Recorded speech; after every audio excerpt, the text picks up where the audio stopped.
wastahili wewe Bwana, wastahili wewe Bwana,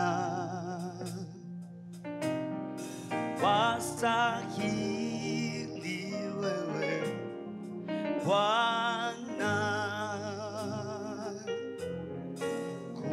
kupokea utukufu,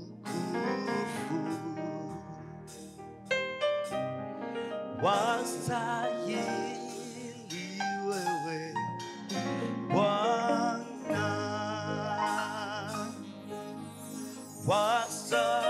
wastahili wewe Bwana, wastahili wewe Bwana, kupokea utukufu, ima wastahili, wastahili wewe Bwana, wastahili, wastahili wewe Bwana,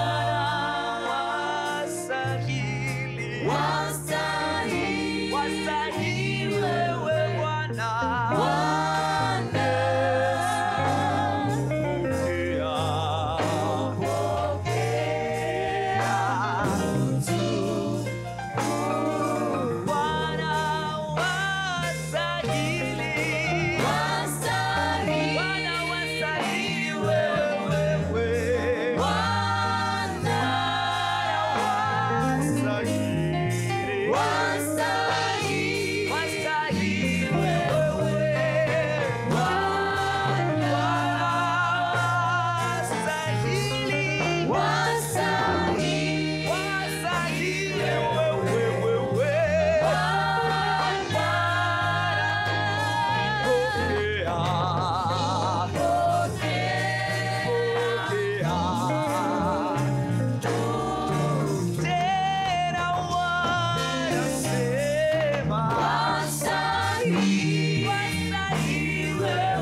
Asante Bwana Yesu kwa sababu ya uwepo wako katikati yetu. Wewe ni Mungu mwaminifu sana. Ni Mungu unayetupenda upeo katikati ya udhaifu wetu, katikati ya kutokuwa watakatifu. Na Mungu, na shida mbalimbali za mwili tulizo nazo na udhaifu wa wanadamu, bado Mungu unachagua kujidhihirisha katikati yetu. Tunakushukuru sana kwa ajili ya muda huu mzuri ambao umetupa wa kujifunza neno lako kama watumishi wako, Bwana. Neno lako linasema miguu yao ni mizuri kama nini watu waipelekao Injili. Miguu yao ni mizuri milimani kwako. Nasi Mungu tumechagua kazi hii ya kukutumikia wewe kwa uaminifu kabisa. Na tunakushukuru kwa ajili ya majira na nyakati hii na ratiba ambayo umeipanga, ambayo haikuwa kwenye ratiba zetu, lakini umekusudia mchana wa leo useme na sisi kwa namna hii. Bwana, tunakutukuza, tunaliabudu jina lako. Wewe ni Mungu na hakuna Mungu mwingine kama wewe. Sema na mioyo yetu, kila mmoja wetu, kwa lugha nyepesi ambayo tutaelewa, na huisha mioyo yetu ndani yetu ya Mungu katika kutumikia, katika jina la Yesu Kristo wa Nazareti aliye hai. Mungu, kila mmoja wetu na Roho Mtakatifu ambaye uko ndani yetu endelea kututia moyo, kutufariji, kutujenga na kutuonyesha njia itupasayo kuendea, ili utumishi wetu usio wa taabu, bali utumishi wa faida kwa ajili ya utukufu wa jina lako. Mungu, asante kwa sababu ya watu utakaotufundisha na matokeo ya somo hili. Ya Mungu, yoyote atakayoonekana, tunaahidi ya kwamba sifa, heshima na utukufu utokanao na matokeo hayo daima utakuwa kwako, Bwana, katika jina la Yesu Kristo wa Nazareti aliye hai tunaomba na kuamini. Amen. Amen.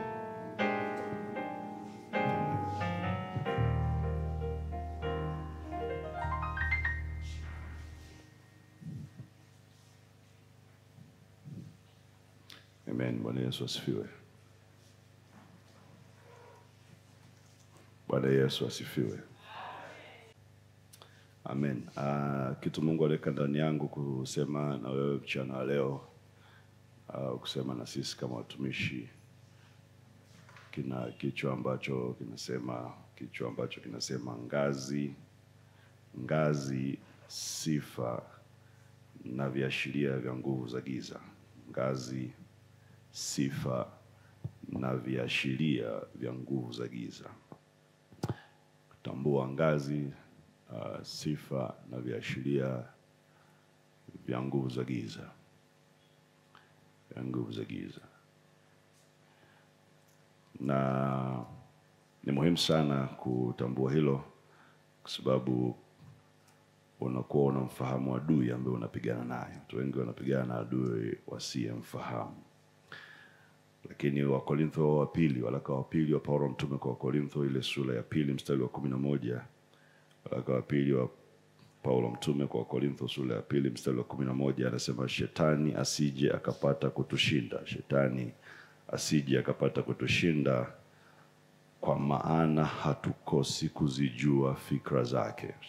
Korintho wa pili sura ya 2 mstari wa 11. Shetani asije akapata kutushinda, na ili asitushinde lazima tuzijue fikra zake. Fikra, lile neno ambalo limetumika pale ni mkakati wake. Lazima tujue mkakati wake.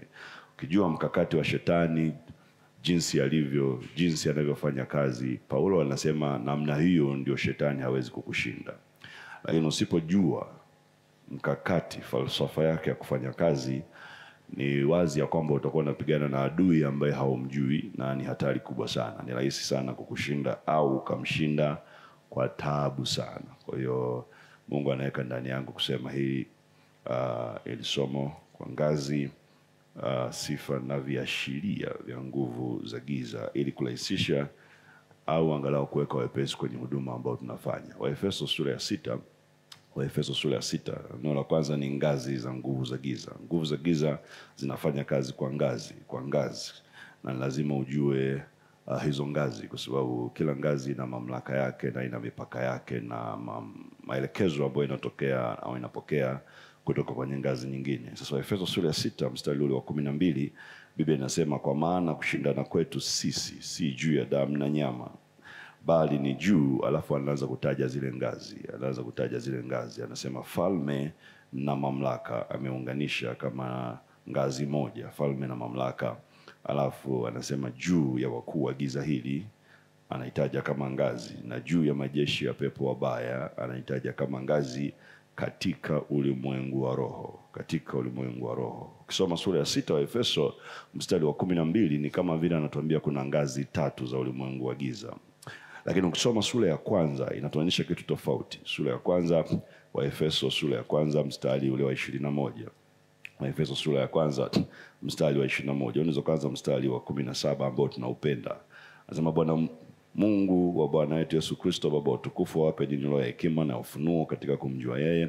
Macho ya mioyo yenu yatiwe nuru, mjue tumaini la mwito wake jinsi ilivyo kuu, na utajiri wa utukufu wa urithi wake katika watakatifu jinsi ulivyo, na ubora wa ukuu wa uwezo wake ndani yetu tuaminio jinsi ulivyo, kwa kadiri ya utendaji wa nguvu za uwezo wake aliyotenda katika Kristo alipomfufua katika wafu, alafu akamweka mkono wake wa kuume katika ulimwengu wa roho, katika ulimwengu wa roho. Wa Efeso 6 pia amesema katika ulimwengu wa roho, sio juu ya damu na nyama. Kwa hiyo pia lazima ujue tunachoongea hapa, hizi ngazi na mamlaka ya giza ni jambo la rohoni, sio la mwilini, ni jambo la rohoni. Alafu anasema juu sana. Sasa angalia tofauti. Sura ya 6 alisema falme na mamlaka, akaunganisha. Sura ya kwanza ametenganisha, amesema juu sana kuliko ufalme wote, akaweka koma.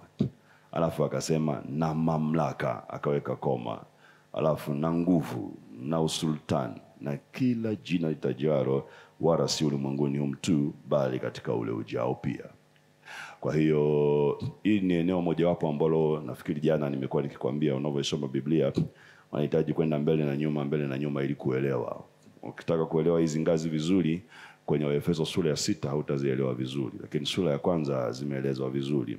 Sura ya 6 mimi wanasema ni kama vile Mungu alikuwa anaongea nyakati ambazo bado nguvu za giza hazijavunjwa. Sura ya kwanza unaiona ni picha ya ushindi ya Kristo baada ya kuwa ameshinda. Kristo aliposhinda, unaona falme na mamlaka vikigawanywa, vikivunjwa. Ndio Wakolosai 2:15 anachotuambia, kisha zivunja enzi na mamlaka. Kwa hiyo zikavunjwa zisiwe kitu kimoja, zikanyang'anywa nguvu yake. Kwa hiyo kutokana na mistari hii unaona kuna ngazi 5 za nguvu za giza. Ngazi 5. Labda tusome pia Efeso sura ya 2 mstari wa 2. Efeso sura ya 2 mstari wa 2 pia anasema ambazo mlizitenda zamani kwa kuifuata kawaida ya ulimwengu huu. Maana yake ulimwengu ni roho, mfumo wa kiutawala, na kwa kumfuata mfalme, angalia, mfalme wa uwezo wa anga. Kwa kuna jambo jingine hapa linazungumziwa tena, mfalme wa uwezo wa anga. Afa anasema roho yule atendaye kazi sasa katika wana wa uasi. Kwa hiyo kuna level nyingine unaiona ambayo inazungumziwa hapa. Kule tumeambia tu ufalme wote sura ya kwanza. Sura ya 6 falme na mamlaka. Sura ya 2 mstari wa 2 mfalme wa uwezo wa anga. Imetajwa tena kama neno jingine, alafu anaitwa huyu ni roho yule atendaye kazi hasa katika wana wa kuasi.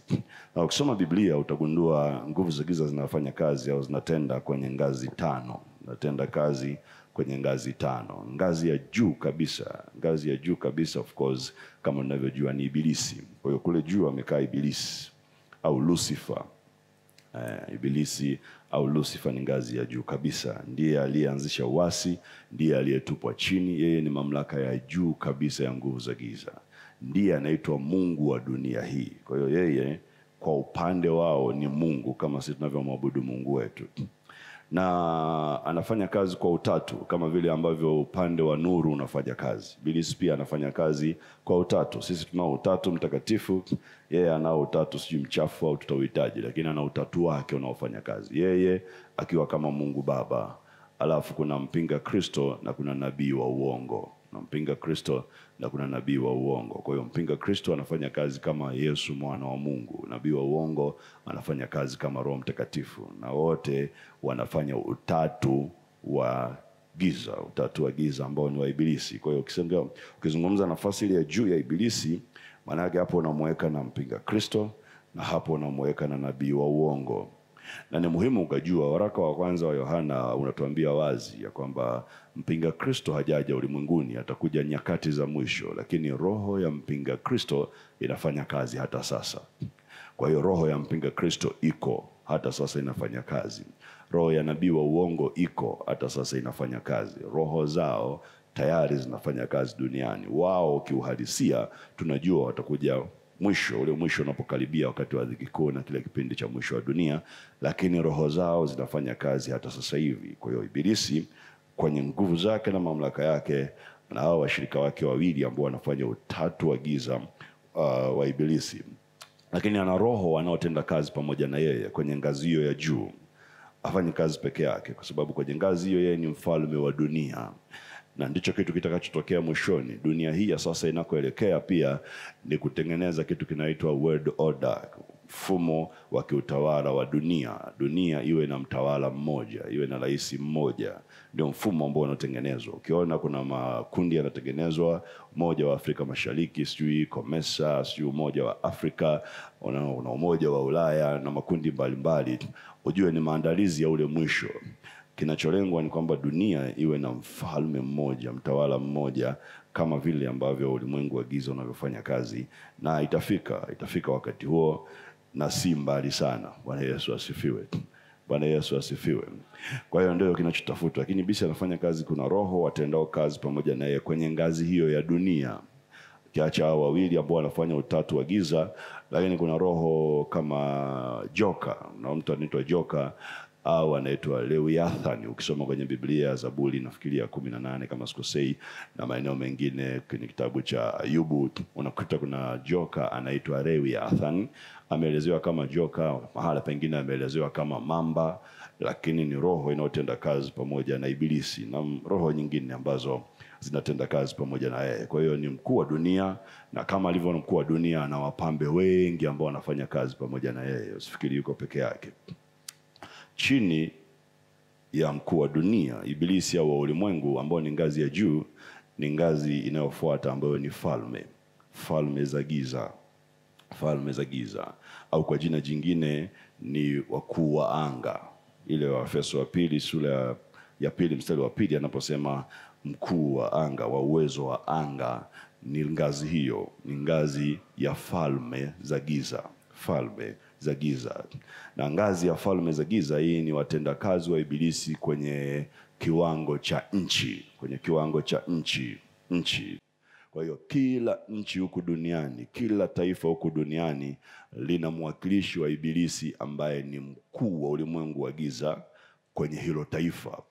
Kwa hiyo Tanzania kuna mkuu wa giza au mfalme wa giza, mkuu wa anga, usiite mkuu wa giza, mkuu wa anga au mfalme wa giza. Kenya hivyo hivyo, Uganda hivyo hivyo, Rwanda, nchi zote duniani, kila nchi ina mfalme wa giza au mkuu wa anga anayetawala hiyo nchi kwa upande wa giza. Wanafanya utawala wao kama maraisi wetu wanavyotawala. Ukiona kuna rais wa nchi hii, pia upande wa giza una rais wake ambaye anaitawala nchi. Kwa hiyo huyo ni mwenye ni ufalme wa giza au mkuu wa anga. Siseme mkuu wa giza, ni neno tofauti kidogo, mkuu wa anga.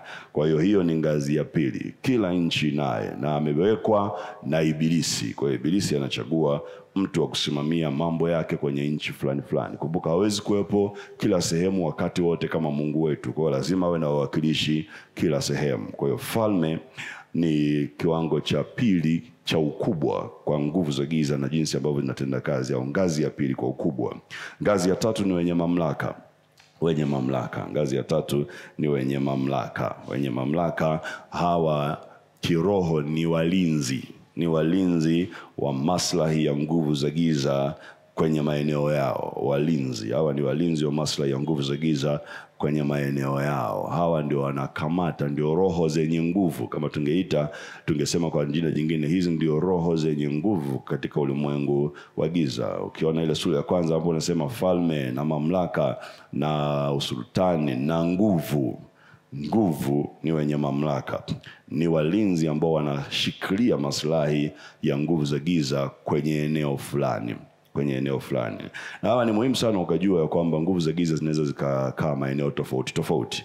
Kulingana na Biblia, zinaweza zikawa angani, zinaweza zikawa kwenye nchi ardhini, zinaweza zikawa majini. Nguvu za giza zinaweza zikawa ndani ya mtu au zinaweza zikawa ndani ya kitu. Kwa hiyo zinaweza zikakaa mahali kokote. Kinachoshikilia hizo nguvu za giza au kinacholinda hizo nguvu za giza kwenye hayo maeneo tofauti tofauti ni wenye mamlaka, wenye nguvu kwenye hiyo mipaka. Inaweza ikawa maeneo ndani ya mtu, unamwombea mtu hafunguliwi, unaona unapata shida na hafunguliwi kwa muda mrefu, ujue kuna nguvu ambayo inazuia asifunguliwe, na hiyo nguvu kama sumaku inayoshikilia hivyo vitu vidogo vidogo vilivyoko kwa ndani visiachie, hiyo nguvu ni wenye mamlaka, ni wenye mamlaka. Kwa hiyo ni muhimu sana ukajua, kama unataka kufanya huduma yako kuwa nyepesi, kujua kiwango ambacho kinafanya kazi ndani ya mtu ni muhimu sana. Na ngazi ya chini yake, ngazi ya chini ya wenye mamlaka ni wakuu wa giza. Ngazi ya chini ya wenye mamlaka ni wakuu wa giza, na wakuu wa giza wanafanya kazi, kama tukichukulia mfano wa nchi yetu, ni kama wakuu wa wilaya. Kila wilaya ina mkuu wa giza, kila wilaya ina mkuu wa giza. Kwa hiyo wanafanya kazi kwenye ngazi ya wilaya. Kama tungeongea kama ni mfumo wa kiutawala kama wa nchi yetu, wanafanya kazi kwenye ngazi ya wilaya. Hawa mara nyingi na roho ambazo zinawashikilia ni roho za kichawi. Kama kuna mchawi, huyo ni mkuu wa giza, anafanya kazi kwenye kiwango hicho. Mizimu inafanya kazi kwenye kiwango hicho. Waaguzi wanafanya kazi kwenye kiasi hicho. Kwa hiyo roho zote za ulozi, uchawi, ulozi, zozote ambazo zinafanya kazi kwenye hicho kiwango, matambiko yanayofanywa, mizimu inayofanywa, yote hiyo inafanya kazi kwenye kiwango cha wakuu wa giza, kwenye kiwango cha wakuu wa giza. Mtu yote aliyetambika, mtu yote aliyetoa kafara, mtu yote ambaye amejiungamanisha na ibada za sanamu kwa kiasi kikubwa, kiwango ambacho kinaanza kumvaa na kumtawala ni kiwango hiki kinaitwa cha wakuu wa giza. Kiko chini ya wenye mamlaka ambao wakikisimamia. Na chini kabisa au kiwango cha mwisho kwa udogo cha mamlaka ya giza ni majeshi ya pepo wabaya. Majeshi ya pepo wabaya, hawa ndio mapepo ambao wamezagaa huku duniani, pepo ambao wamezagaa huku duniani. Na muda hauniruhusu kusema kile ninachotaka kusema, lakini hawa wanaishi maeneo mbalimbali pia. Hata kule kuzimu tunakosema, wana maeneo mbalimbali wanaoishi kulingana na nguvu ambazo wanazo. Kulingana na nguvu ambazo wanazo wanaishi maeneo tofauti tofauti, maeneo tofauti tofauti. Kwa hiyo unapozungumza habari ya ngazi za nguvu za giza, hizi ni ngazi 5 kubwa ambazo nguvu za giza zinafanya kazi, lakini kila ngazi ina wasaidizi, kila ngazi ina wasaidizi. Ukiongea ngazi ya falme wa giza au wakuu wa anga ambao ni ngazi ya nchi, nao wana wasaidizi kama baraza la mawaziri, kama vile ambavyo huko duniani au serikali yetu inafanya kazi. Kuna roho wanaofanya kazi mbalimbali, wanajihusisha na vitu mbalimbali. Kuna roho wanaojihusisha na hali ya hewa, kuna roho wanaojihusisha na uchumi, kuna roho wanaojihusisha na maji, mafuriko. Ukiona barabara zimejaa mafuriko, magari hayapiti toka Dar es Salaam kwenda Dodoma, ujue kuna nguvu imefanya hiyo kazi. Na nguvu za giza ziko zinafanya namna hiyo. Mafuriko, ukiona vimbunga vinapita, kuna roho inayosimamia kimbunga, na iko specifically kabisa maalum kwa ajili ya upepo, inasimamia upepo. Ukiona mvua za kichawi, kuna roho inasimamia mvua, iko. Kwa hiyo hao nao wanafanya kazi chini ya mamlaka tofauti tofauti ambazo wanazo, wakitenda kazi kwa maelekezo juu kabisa ya Lucifer au Ibilisi aliye baba yao, na kadri unavyochuka kulingana na mamlaka ambayo inawaongoza. Kwa hiyo pia kama unataka ushindi dhidi ya nguvu za giza, kama nilivyosema, hatua ya kwanza kabisa ambayo tunatakiwa kujizoeza wote kwa pamoja ni kujua kupambanua roho, kujua ni roho gani aliyeko ndani ya mtu. Kwa sababu ukijua ni roho gani inafanya kazi ndani ya mtu, then ni rahisi sana kujua unaomba kwa namna gani au unaitoa kwa namna gani. Bwana Yesu asifiwe. Na ni muhimu pia kukumbuka kwenye ulimwengu wa roho pia tuna ngazi, kama hivyo wa nuru tuna ngazi. Kwa hiyo huwezi kuwa na ngazi ya mkuu wa giza ukataka kutoa mwenye mamlaka. Haiwezekani, haviendi namna hiyo. Huwezi kuwa na kiwango cha mwenye mamlaka ukataka kutoa mfalme au utoe Ibilisi. Itakuwa ni kazi ngumu sana. Mungu akikusaidia na kwa rehema zake unaweza, lakini hiyo awe ni Mungu ameamua. Kwa hiyo huku nako kuna ngazi, kuna viwango ambavyo tunatembea navyo. Kwa ni muhimu ujue, ukiona kiwango ni kiwango ambacho iko juu yako, utafute namna ya kutembea ili kumsaidia huyo mtu ambaye unataka kumsaidia. Bwana Yesu asifiwe. Bwana Yesu asifiwe. Sasa nakupa picha tu kubwa, alafu baadaye taratibu, naamini nyinyi ni waombaji, nyinyi ni watumishi, utaenda ndani kujazia mambo mengi. Nataka tu nikupe picha ya kile ambacho Mungu anataka niweke kwako. Jambo la pili, hiyo ilikuwa ni ngazi za nguvu za giza. Jambo la pili ni sifa. Sifa au tabia za nguvu za giza, sifa au tabia za nguvu za giza. Na hii nitalileta kwako kwa makundi mawili, sifa au tabia za nguvu za giza. Kundi la kwanza au sehemu ya kwanza ambayo nataka kuzungumzia hizi sifa au tabia ni tofauti kati ya malaika na mapepo. Tofauti kati ya malaika au majini na mapepo. Tofauti kati ya malaika na pepo. Kuna tofauti kubwa kati ya malaika na mapepo. Zaburi ya 104 anasema wafanyaye malaika wake kuwa pepo, maana yake kuwa roho. Malaika anawafanya kuwa roho na watumishi wake kuwa moto wa miari. Hiyo Zaburi 104 mstari wa 4. Lakini kuna tofauti kati ya malaika na mapepo. Iko tofauti. Nataka nikupe tofauti 4. Tofauti 4 za kutofautisha, kujua kwamba hiki kinachofanya kazi ni malaika au ni pepo. Moja ni makazi. Tofauti ya kwanza unaiona kwenye makazi, mahali wanakoishi. Malaika hukaa mbinguni au angani. Malaika siku zote wanakaa mbinguni au angani, wakati mapepo hukaa duniani pekee. Mapepo hayawezi kuwa angani, hayawezi kuwa mbinguni, hayawezi, yanakuwa ni duniani peke yake. Kwa hiyo nguvu za giza zimegawanyika kwa namna hiyo. Nguvu za giza zimegawanyika kwa namna hiyo. Anaposema kwa Waefeso sura ya 2 mstari wa 2 anasema na mkuu wa anga wa uwezo wa anga, angalia anasema roho yule atendaye kazi. Kwa hiyo hawa ni malaika, lakini wanaweza kukaa angani, au kama ni malaika wa nuru wanakaa mbinguni. Na hapa nikisema malaika inamaanisha kote kote. Wanaweza kuwa wa giza au wanaweza kuwa wa nuru. Kwa sababu kumbuka kuna malaika wa asi. Mungu alitengeneza malaika, lakini sura ya 12 Ufunuo wa Yohana kuna walio asi na ibilisi wakatupwa duniani. 1/3 ya malaika waliasi pamoja na ibilisi, na wao ni malaika waasi mpaka leo. Cheo chao cha malaika hakijaondolewa, ni malaika lakini waasi. Bwana Yesu asifiwe. Kwa hiyo malaika wote wana uwezo wa kuwa angani au wakawa mbinguni kama ni malaika wa nuru watakatifu. Wale ambao si watakatifu mwisho wanaweza kuwa angani, na ukomo wao nafikiri nilisema siku ya kwanza au ya pili, sikumbuke hapa, ni mbingu ya pili. Mbingu ya pili. Mbingu ya tatu hawawezi kwenda, ni makao ya kiti cha enzi cha Mungu. Lakini mbingu ya kwanza, mbingu ya pili, nguvu za giza kwa mfumo wa malaika zinaweza kuweko, ila mapepo hayawezi kuweko. Yao yenyewe yanakaa duniani na kuzimu, na chini kuzimu, hayawezi kwenda angani. Na Isaya sura ya 24, Isaya sura ya 24 mstari ule wa 21 hadi 23. Isaya 24 mstari wa 21 hadi ule wa 23, Biblia inasema namna hii: tena itakuwa katika siku hiyo, Bwana ataliadhibu jeshi la mahali palipo juu. Jeshi la mahali palipo juu katika mahali palipo juu, na wafalme wa dunia katika dunia. Kwa hiyo jeshi la mahali palipo juu katika mahali palipo juu, na wafalme wa dunia katika dunia.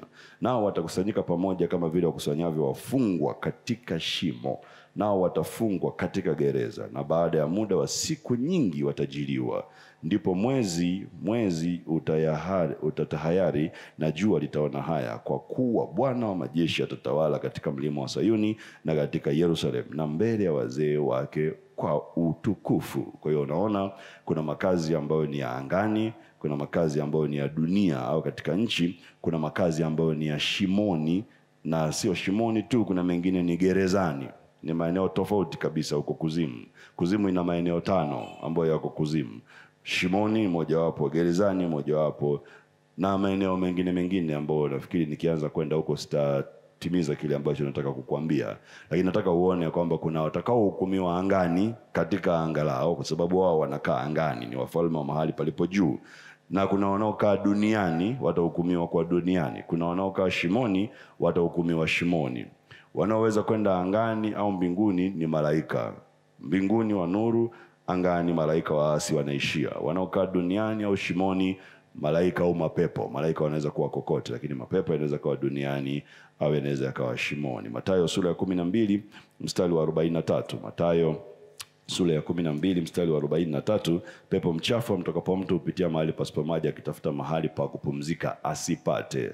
Duniani. Mahali pa kupumzika asipate ni duniani, anatafuta mahali pa kupumzika duniani. Ufunuo sura ya 12 unaweza kusoma mstari wa 7 hadi wa 9. Ufunuo sura ya 12 mstari wa 7 hadi ule wa 9, nao anasema kulikuwa na vita mbinguni, Mikaeli na malaika zake wakapigana na yule joka naye akapigana nao pamoja na malaika zake. Kwa hiyo na joka naye na malaika zake. Ndio maana nikwambia kuna malaika wa nuru na kuna malaika wa giza. Mikaeli na malaika zake, joka na malaika zake, nao hawakushinda, wala mahala pao hapakuonekana tena mbinguni. Yule joka akatupwa, yule mkubwa nyoka wa zamani aitwaye Ibilisi na Shetani, audanganyaye ulimwengu wote, akatupwa hata nchi, na malaika zake wakatupwa pamoja naye. Kwa hiyo unaona, malaika wako wa giza, malaika wako wa nuru, nao wametupwa chini. Kwa hiyo malaika wanaweza kawa chini, wanaweza kawa angani, wanaweza kawa shimoni. Kuna ambao wamefungiwa shimoni hata ule mwisho uje, ni malaika. Tofauti ya pili unayoona kati ya majini au malaika na mapepo, tofauti ya pili unayoiona ni uwezo wa kutenda kazi, uwezo wa kiutendaji au utendaji kazi. Ili waweze kutenda kazi yao, mapepo utafuta mwili wa kuishi. Ili waweze kufanya kazi yao, mapepo lazima wawe na mwili wa kuishi ndani yake, lakini malaika si lazima wawe na mwili. Malaika au majini sio lazima wawe na mwili, lakini mapepo lazima wawe na mwili. Na ndio utaona mapepo lazima yampagae mtu, yakae ndani ya mtu ili aweze kufanya kazi aliyotumwa. Malaika hawahitaji. Malaika wanaweza wakavaa mwili wowote, na kimsingi malaika wana mwili. Ukisoma Biblia wana umbo ambalo wanalo. Kwa hiyo ni msingi sana ukajua pia hiyo kitu. Mapepo bila mwili hawezi kufanya kazi. Anaweza akamvaa mtu au yakakaa ndani ya kitu. Lazima yajiungamanishe na kitu au na mtu ili aweze kutenda kazi. Nje ya kujiungamanisha na mtu au kitu, mapepo hayana nguvu wala uhalali wa kufanya chochote.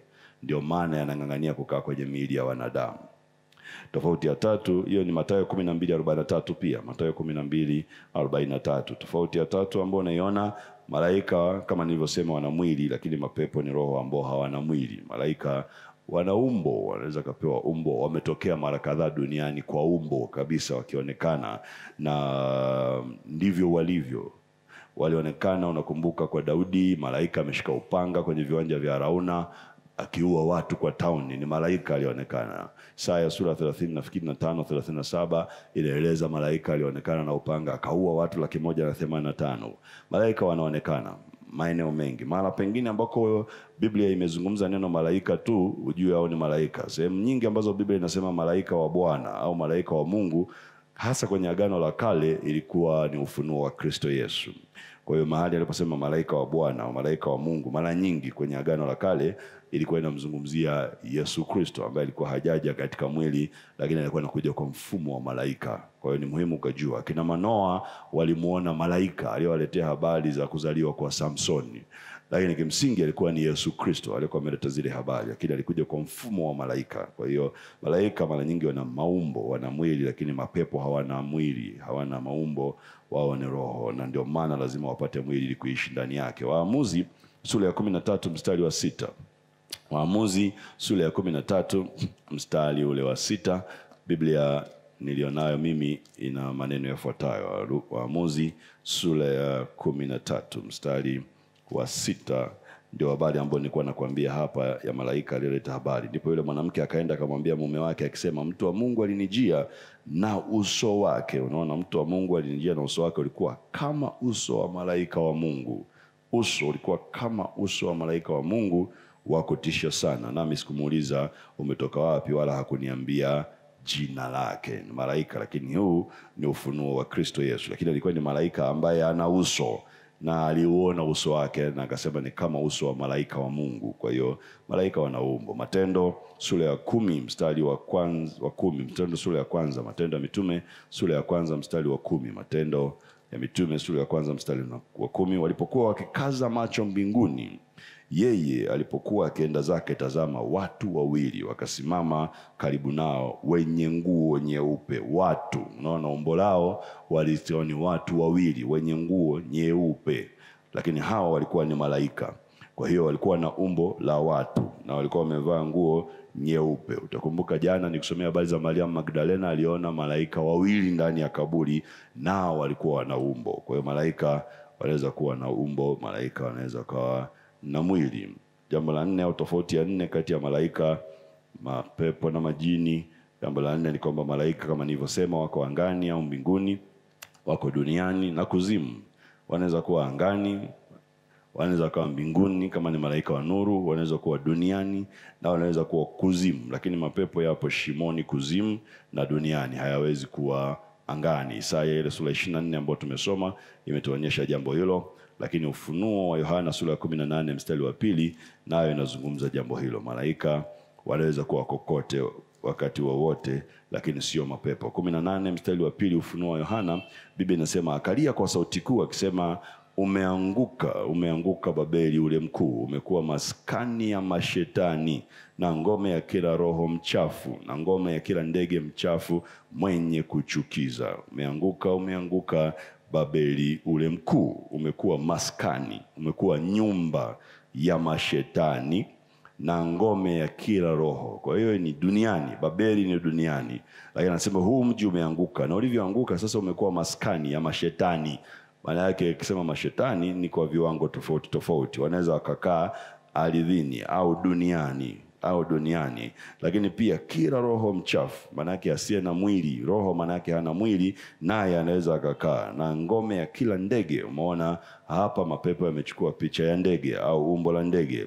Kwa hiyo wanaweza akawa na umbo lolote kama nilivyosema, mchafu mwenye kuchukiza. Wanaweza wakachukua umbo la ndege, wanaweza kaa kwenye paka, wanaweza kaa kwa ng'ombe, wanaweza kaa kwa binadamu, wanaweza wakavaa kitu chochote, lakini mapepo wachafu lazima wawe na mwili, wawe na kitu cha kujishikiza ili waishi. Na ndicho Biblia inachotuambia hapa, ya kwamba hao wametupwa na wameanguka chini, na makazi yao yamekuwa kila maeneo ambayo sisi kama wanadamu kwa ulimwengu wa sasa tumeruhusu wakae au waweze kumiliki na kutawala. Hizo ni tofauti kubwa 4 kati ya malaika, majini na mapepo: jinsi ya utendaji, makazi yao na umbo, na jinsi walipo na umbo na jinsi wanavyofanya kazi. Jambo la pili ambalo nataka nikuletee kwenye hizi tabia au sifa za nguvu za giza, au jambo la pili ni sifa au tabia specifical au kwa maalum sasa za mapepo. Sifa au tabia kwa maalum za mapepo au nguvu za giza, hasa wanapokuwa tayari wamempagaa mtu, wameingia ndani ya mtu. Sifa za mapepo au nguvu za giza hasa wanapokuwa tayari wamempagaa mtu, wana uhalali wa kufanya kazi yao. Kama ni mapepo yana mwili, kama ni majini yamepata uhalali wa kutenda kazi ndani ya mtu. Na hapa Mathayo sura ya 12 mstari wa 43 hadi 46, tatumia hapo tu kwa sababu ya muda pia, lakini wewe unaweza kusoma na Ufunuo sura ya 9 mstari wa 1 hadi wa 11. Mathayo 12:43 hadi 46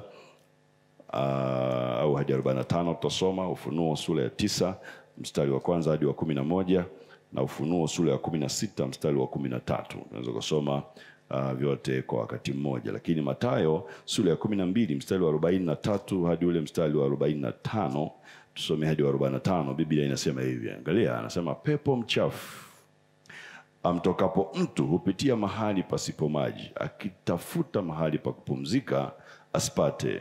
Halafu husema, nitarudi nyumbani kwangu nilikotoka. Hata akija aiona tupu, imefagiwa na kupambwa, mara huenda akachukua pamoja naye pepo wengine 7 walio waovu kuliko yeye mwenyewe.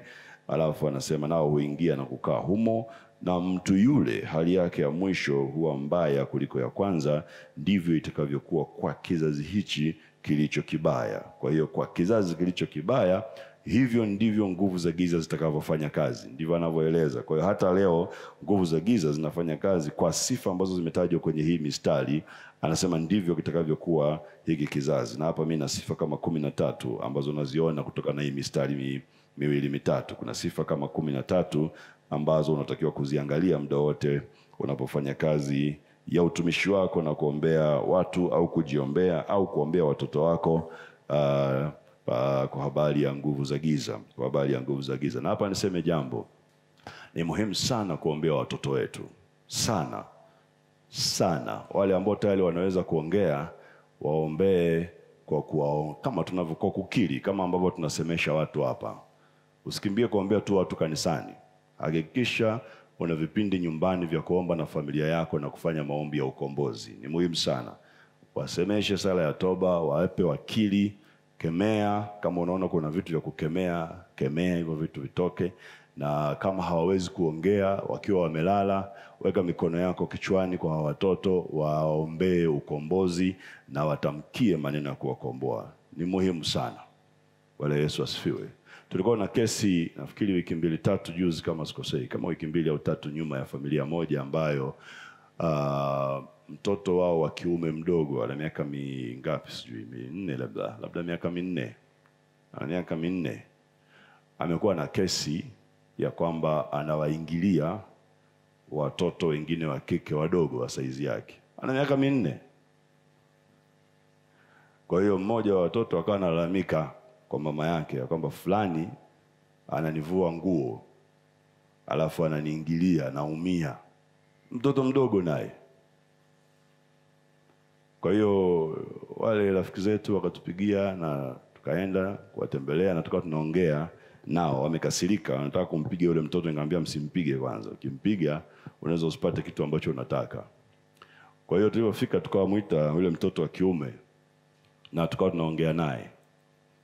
Na nikamuuliza vizuri tu na kirafiki, naongea naye, anacheka, nauliza, anamwambia ni kweli unafanya? Mwanzoni akakataa, lakini baada ya muda akakubali, akasema ni kweli. Alafu namuuliza, wewe nani amekufundisha hii? Maana mawazo ya mwanzo ya haraka unafikiri labda shuleni au watoto wake mtaani wanaocheza nao mtaani, kwa sababu anacheza na watoto mtaani, anaenda shule. Unaanza kuwaza labda amejifunza shule au amejifunza mtaani kwa watoto wenzake. Na tuliko kauliza kale katoto kakasema wazi, kakamtaja dada mmoja wa kazi ambaye alikuwa pale nyumbani. Akasema dada fulani ndio alinifundisha. Alikuwa anaenda, analala kitandani, anavua, ananiambia njoo niingilie. Kwa hiyo akajifunza pale. Na yule dada wa kazi alishaondoka na kenyewe kanaendelea kwa watoto miaka 4, akajafika miaka 5. Fikiria. Mfikiri huyu mpaka aje afike miaka 18, miaka 20 ndio uanze kumuombea. Hiyo vita sio ya kitoto. Kwa hiyo kuna vitu vingi sana kwa watoto ambavyo hatuvijui wakati mwingine. Jifunze kuwaombea watoto wako. Na ukijifunza kuombea namna hiyo, unawekea mikono na fanya maombi ya ukombozi, unaweza ukashangaa siku ya siku vitu ambavyo vitatoka ndani ya watoto. Kwa hiyo ni muhimu sana niko nasema ukajua ya kwamba hata watoto wanawezekana kabisa kuna milango ambayo tumeacha tumefungua na umepata uhalali wa kuvamiwa na nguvu za giza kuliko vile ambavyo tunafikiria. Sasa hapa tunaona sifa kadhaa, nikutajie sifa kadhaa ambazo unaziona kwenye hii mistari. Mstari wa 43, 45, Mathayo 12. Jambo la kwanza ambalo unaliona ni kwamba nguvu za giza, haya majini, mapepo, yana utashi au maamuzi. Yana maamuzi kabisa, yana utashi au yana maamuzi. Yana maamuzi ya kutoka kama unavyoona, yana maamuzi ya kurudi. Yanaweza kutafuta mahali pa kukaa. Unaona yote hayo ni maamuzi yanafanya. Yana maamuzi ya kwenda kuchukua wenzao na kuwaleta huku, kuna mtu bana nyumba yake safi, twende tukakae. Yote ni maamuzi. Yanaweza kushawishi. Kwa hiyo yana utashi au maamuzi. Yana utashi au maamuzi. Yana utashi wa kutoka au kutokutoka. Ndio maana nasema ukimtoa anajua umemtoa hapa ni kwake, atarudi. Yana maamuzi. Unaliona hilo ni jambo la kwanza. Kwa hiyo usikemee pepo kama vile unatoa mbao au mti. yana personality, yana utu na yana maamuzi yake. Jambo la pili unaloliona, yana ufahamu. Yana ufahamu. Kulingana na ngazi na ngazi unaona yana ufahamu. Ndio maana unaona maneno yaliyotumika hapa, akatafuta, asipate, atarudi alikotoka. Unaona hayo maneno yametumika, alitafuta, asipate, alikotoka. Maana yake yanatuonyesha kwamba yanafahamu. Kama anaweza kutafuta, anajua anachokitaka. Kama anaweza asipate, anajua amekosa. Kama anaweza akajua alikotoka, maana yake anajua alikotoka ni wapi. Kwa hiyo yana ufahamu. Maana yake ni kwamba hata wewe kutegemeana na kiwango, unapokuja kwenye kiwango cha majini, yanaweza hata yakasoma fikra zako na hisia zako. Mapepo hayawezi. Lakini majini yanaweza akakucheki akajua kabisa huyu jamaa jana alikuwa sehemu fulani anazini. Yanajua. Na kwa hiyo unaweza ukaombea akakwambia wewe mzinzi utaniambia nini huyu?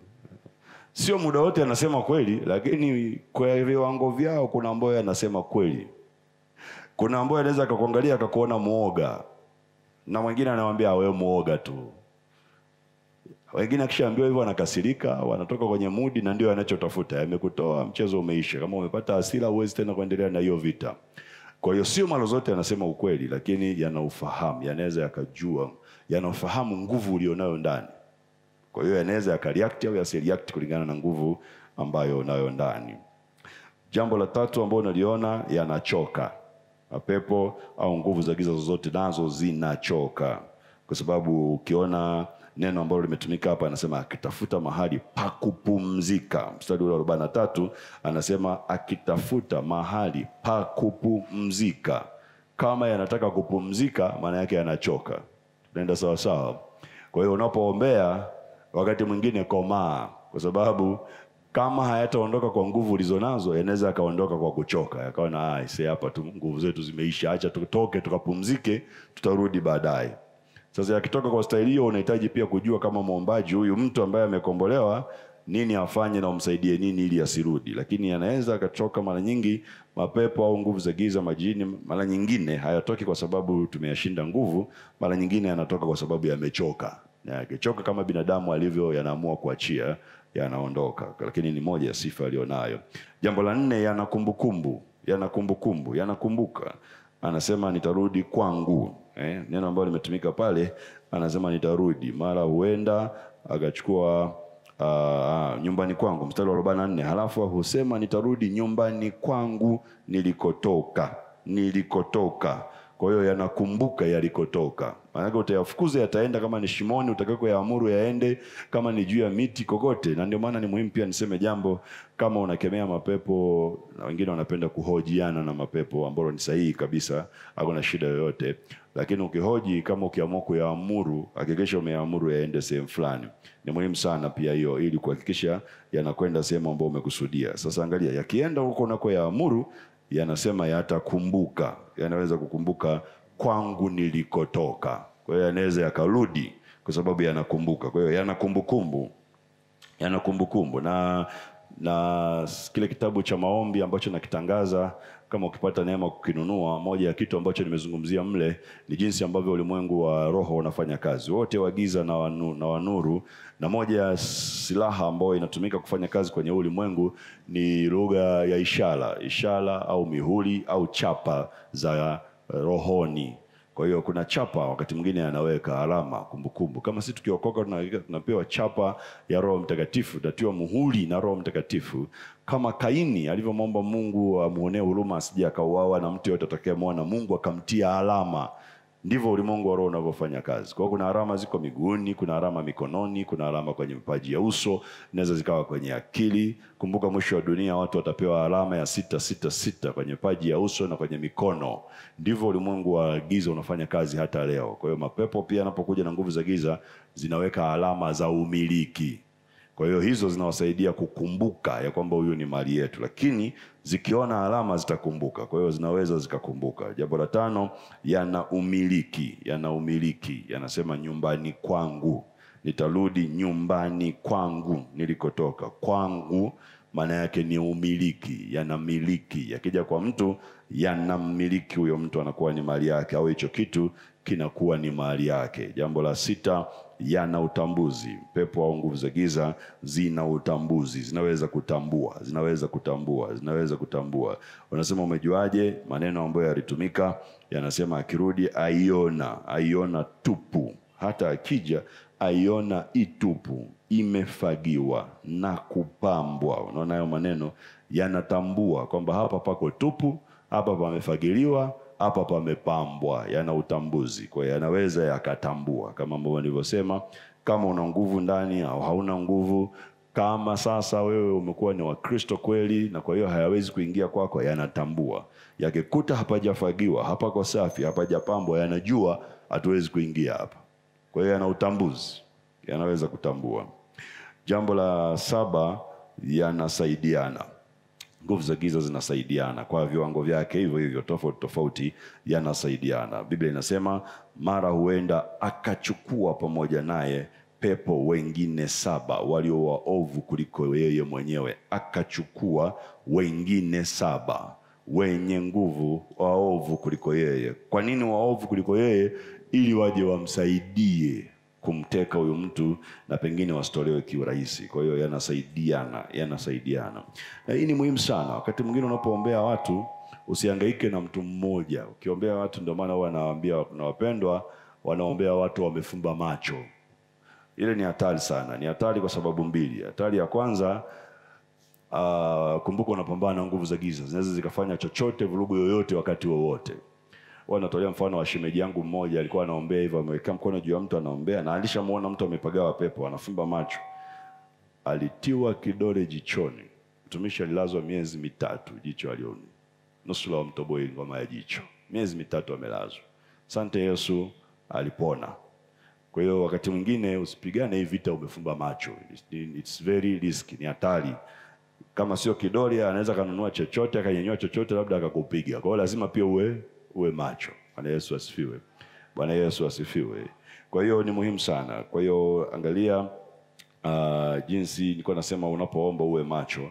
Moja sababu ni hiyo, kwamba kujilinda usije katokea kitu cha kukudhuru wakati unafanya huduma. Lakini sababu ya pili, ukiona unamwombea mtu na kufunguliwa kwake kumekuwa kugumu, wewe unaona ni kama kuna breakthrough, unamuweza kama nikiongea lugha ya mtaani, lakini unaona hafunguliwi, angalia watu ambao either yuko nao hapo mbele wanaombewa au waliokaa kule nyuma. Kwa nini? Kwa sababu mapepo yanasaidiana. Wewe unaweza kuwa unahangaika na mtu hapa, yuko tayari kutoka, lakini kumbuka kuna mwenye mamlaka. Mwenye mamlaka nilisema ni mlinzi. Kumbe kule kuna mtu ana mapepo na majini, na ndani yake kuna mwenye mamlaka. Yule mwenye mamlaka anawasiliana na huyu unayemwombea na anamzuia asitoke. Kila anapoishiwa nguvu anachoka, anamtia nguvu. Kila anapoishiwa anamtia nguvu. Kwa hiyo utaombea siku nzima, utaombea kwa muda mrefu na hangaika, na kumbe kuna mtu mmoja kule ungemuona, ukamuita, ukamuanza naye yule, huyu ni rahisi sana ameachiliwa. Kwa hiyo wakati mwingine unaombea mtu unaona huyu unaangalia unaona fulani yuko pale. Kwa hiyo ukienda ukimgusa yule mtu, aidha nguvu za giza zinalipuka. Ukimwombea akifunguka, huyu naye anainuka huko. Kwa hiyo huyu ashafunguliwa. Anayezuia ni mlinzi mwenye mamlaka, yuko sehemu anamtia nguvu, anazidi kumtia nguvu. Tafuta. Kwa hiyo lazima uwe macho kuangalia kwa rohoni, lakini wakati mwingine ishara. Unaweza kuona watu wanapeana ishara.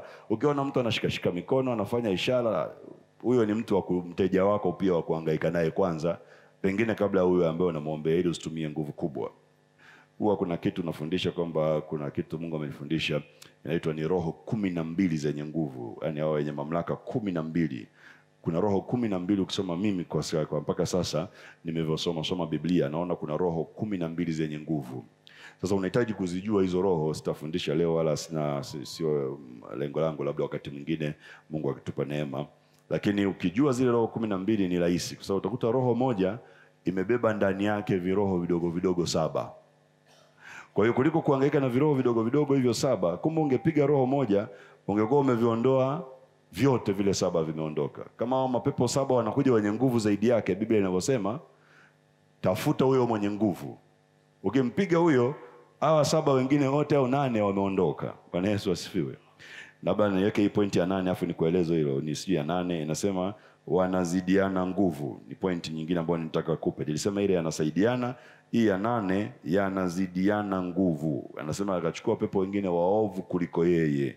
Kwa hiyo kuna wenye nguvu kama mimi ninavyokuambia, haraka mimi nimeshaona 12 kwenye Biblia, lakini inawezekana wako zaidi. Kwa hiyo lazima utafute hao wenye nguvu. Ukipiga yule mwenye nguvu, hawa wadogo wote lazima waondoke. Ukianza kuhangaika na vidogo, kitatoka kimoja mpaka watoke 7. Kama Mariamu Magdalena, Biblia inasema alitolewa pepo 7 na Yesu, hadi uje umtoe yule mkubwa umehangaika sana. Ndio maana roho ya kupambanua, karama ya kupambanua roho ni muhimu sana, na kujua ni nini ambacho kiko ndani ya mtu. Bwana Yesu asifiwe. Kwa mfano, unakutana na mtu ambaye ana roho ya kujiua, yani anataka kujiua. Kila mkimwacha ametaka kujiua, au ana hasira ambayo hataielezeki. Ghadhabu, yani yeye anajichukia, au ana roho ya kisasi. Yeye anataka kulipiza tu, yani ukimkosea lazima alipize. Ni roho ya kisasi. Au roho ya ushindani, anataka kuwa wa kwanza tu, yani kila kitu kanisani baba anataka yeye ndio aanzishe, yani hataki mwingine aanzishe. Au mtu ana roho ya kuhisi, yani yeye kila kitu anahisi huyu mchawi, nahisi huyu anatembea na huyu, yani kila ile muona anahisi. Hiyo ni roho pia ujue. Yeye mwingine asione mtu mume na mtu mke wako pamoja, yeye alishahisi tu wana mahusiano. Wanapiga stori za kawaida wakati mwingine, lakini yeye anahisi kila kitu, anahisi kila. Ukishaona hiyo ni kitu ya kushughulika nayo pia. Kwa nini uhisi kila kitu? Bwana Yesu asifiwe. Bwana Yesu asifiwe. Haleluya. Babu yangu alinifundisha vitu vingi vingi kidogo. Moja ya kitu alichonifundisha alikuwa anasema ukiona mtu anahisi watu wengine ujue yeye ndivyo alivyo. Sijui kama ni kweli. Kwa ukiona mtu mume yeye muda wote tu anahisi mkewe anachepuka, ukifuatilia nyuma yake utakuta yule mwanaume anachepuka. Ndio maana anahisi na mwenzake anachepuka muda wote. Inaweza ikawa hivyo au isiwe hivyo, lakini nafikiri ukifanya ka utafiti kidogo unaweza kugundua kwa asilimia kubwa ndio hivyo. Yaani yeye akiona kila mwenzake akitoka tu anahisi kuna sehemu anaenda ambao sio. Ukifuatilia sana unaweza kukuta ndivyo alivyo. Yaani anajiongelea yeye. Sasa anahisi na kila mtu yuko hivyo. Lakini acha kusema unaona hapa ni viroho vidogo vidogo kama 6-7 nimekutajia. Roho ya kujiua, roho ya hasira, ghadhabu, kisasi, ushindani, kuhisi. Sasa unaweza kuanza kuombea roho moja moja, labda mtu anazo zote, uanze kuombea moja atoke, kujiua toka, hasira toka, toka. Lakini kumbe roho zote hizi 7 ziko chini ya mwenye nguvu mmoja anaitwa roho ya wivu. Roho ya wivu. Hesabu sura ya 5. Soma ile Hesabu sura ya 5 mstari wa 11 hadi wa 14. Hesabu sura ya 5 mstari wa 11 hadi 14 au 29 hadi 31 utakuta kuna kitu kinaitwa roho ya wivu. Kaisoma ile. Ukisoma ile roho ya wivu inasema kama mtu mume akihisi mkewe amezini, kuna vitu ambavyo vinatajwa pale. Atampeleka kwa kuhani, atachukua maji ya uchungu, atanyosha maji ya uchungu, alafu unaona anaanza kwa kuhisi, lakini baadaye inakuwa ni roho ya wivu. Kama roho ya wivu ikimuingia, na pale kuna mambo mengi yanatokea. Hiyo itakuja inazaa, unaona ugonjwa wa miguu, inakuja inazaa kutokuzaa, utasa, inakuja inatokea kwenye hiyo roho. Toma ile Hesabu sura ya 5 yote utaona. Kwa hiyo kuliko hangaika na viroho vidogo vya ghadhabu, vya hasira, vya kuhisi, vya kujiua, kumbe ungekemea kwa jina la Yesu roho ya wivu, mwachie. Ukapambana na roho ya wivu. Ikitoka roho ya wivu, hawa 6 wote wameondoka. Kwa sababu wako chini yake, ndio mwenye mamlaka, ndio mwenye nguvu chini yao. Bwana Yesu asifiwe. Bwana Yesu asifiwe. Au unakuta mtu ana roho ya utabiri. Labda wa nyota au wa jua au wa mwezi, ametabiriwa nyota, amepata mafanikio yake kwa mganga kutabiriwa nyota au mwezi, au roho ya uchawi, ameshaenda kwa mganga wa kienyeji au amerogwa, ni roho ya uchawi. Au roho ya matambiko, amefanya matambiko kijijini kwao, unaona roho ya mizimu yako ndani yake. Sasa unaweza kukemea mizimu, sawa, unaweza kukemea uchawi, unaweza kukemea roho hiyo ya utabiri na mpinga Kristo ikatoka labda. Lakini hizo ni roho 3 ndogo ndogo. Roho mkubwa wao inaitwa roho ya utambuzi. Kwa hiyo kumbe ungeweza kusema roho ya utambuzi ukaikemea ikatoka, roho ya utabiri wa nyota imeondoka au mwezi au jua. Roho ya ulozi au uchawi imeondoka. Roho ya matambiko imeondoka kwa sababu umempiga mwenye nguvu ambaye ni roho ya utambuzi. Sasa hizo ziko 12, hizo nimekupa ni 2 tu, lakini ziko 12 ambazo mimi nimeziona na kuzichambua, sio kazi yangu leo, lakini nataka uone swala la kwamba wanazidiana nguvu. Kuna wenye nguvu na ni muhimu ukajua mwenye nguvu ili uhangaike naye. Bwana Yesu asifiwe. Bwana Yesu asifiwe. Na ukishaona kwa mfano unamwombea mtu, na yule mtu ukimwombea tu akilipuka mapepo, labda akianguka analala, anasinzia kabisa, anapotea, hiyo ni moja ishara ya kwamba kuna mwenye nguvu anayemshikilia ili asifunguke. Kuna mwenye mamlaka, kuna mlinzi ambaye anamlinda, anamshikilia ili asifunguke. Na ni muhimu sana ukajua huyo. Na mara nyingi kitu kingine ambacho labda nikiseme hapa, mara nyingi kama sio zote, nafikiri mara zote, hawa wenye nguvu wanakuwa wana majina. Mapepo haya mengine yanaweza asiwe na majina. Unaweza kuangalia unaitwa nani, halitaji kwa sababu hata jina labda halina. Lakini wenye mamlaka wote wana majina. Kwa lazima utafute jina la huyo mwenye mamlaka. Ukijua jina lake ni rahisi mno kumtoa. Kwa ukishaona kuna wenye mamlaka, kwa wale ambao hatupendi kuhoji mapepo na majini, ukishagundua kwenye mamlaka, wakati mwingine ni rahisi sana na kujitahidi kutafuta kujua jina la huyo mwenye mamlaka. Maana ukijua jina ni rahisi kumtoa kwa jina lake. Kwa jina lake. Jambo la 9, hufanya makazi kwenye miili ya wanadamu kama nilivyosema. Nguvu za giza zinafanya makazi kwenye miili ya wanadamu kama ambavyo nimekutajia. Lakini jambo la 10 yanaongea au yanajadiliana.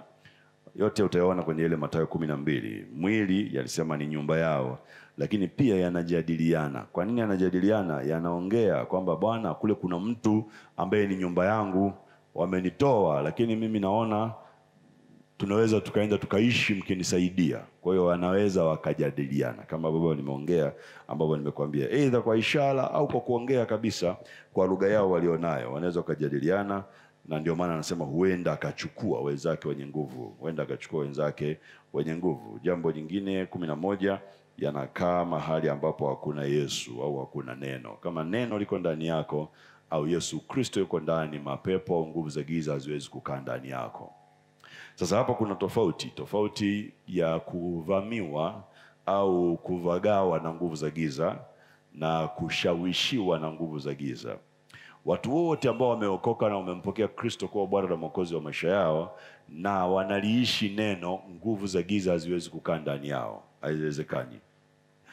Lakini wanaweza wakashawishiwa na nguvu za giza kufanya mambo ambayo ni kinyume na Kristo Yesu, na wakikubali kushawishika wakafanya, wamefungua mlango wa nguvu za giza kuwavamia. Kwa hiyo kuna tofauti kati ya kuvamiwa au kumilikiwa na nguvu za giza na kushawishiwa na nguvu za giza.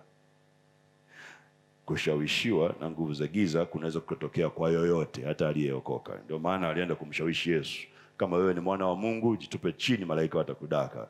Kama wewe ni mwana wa Mungu geuza mawe hawa yawe mkate. Kama wewe ni mwana wa Mungu ukinisujudu. Hivyo kwa nini? Kwa yanashawishi, hayako ndani yake, yako nje, lakini yanamshawishi. Akikubali kushawishika akafanya anachotaka, amefungua mlango wa kuingia ndani.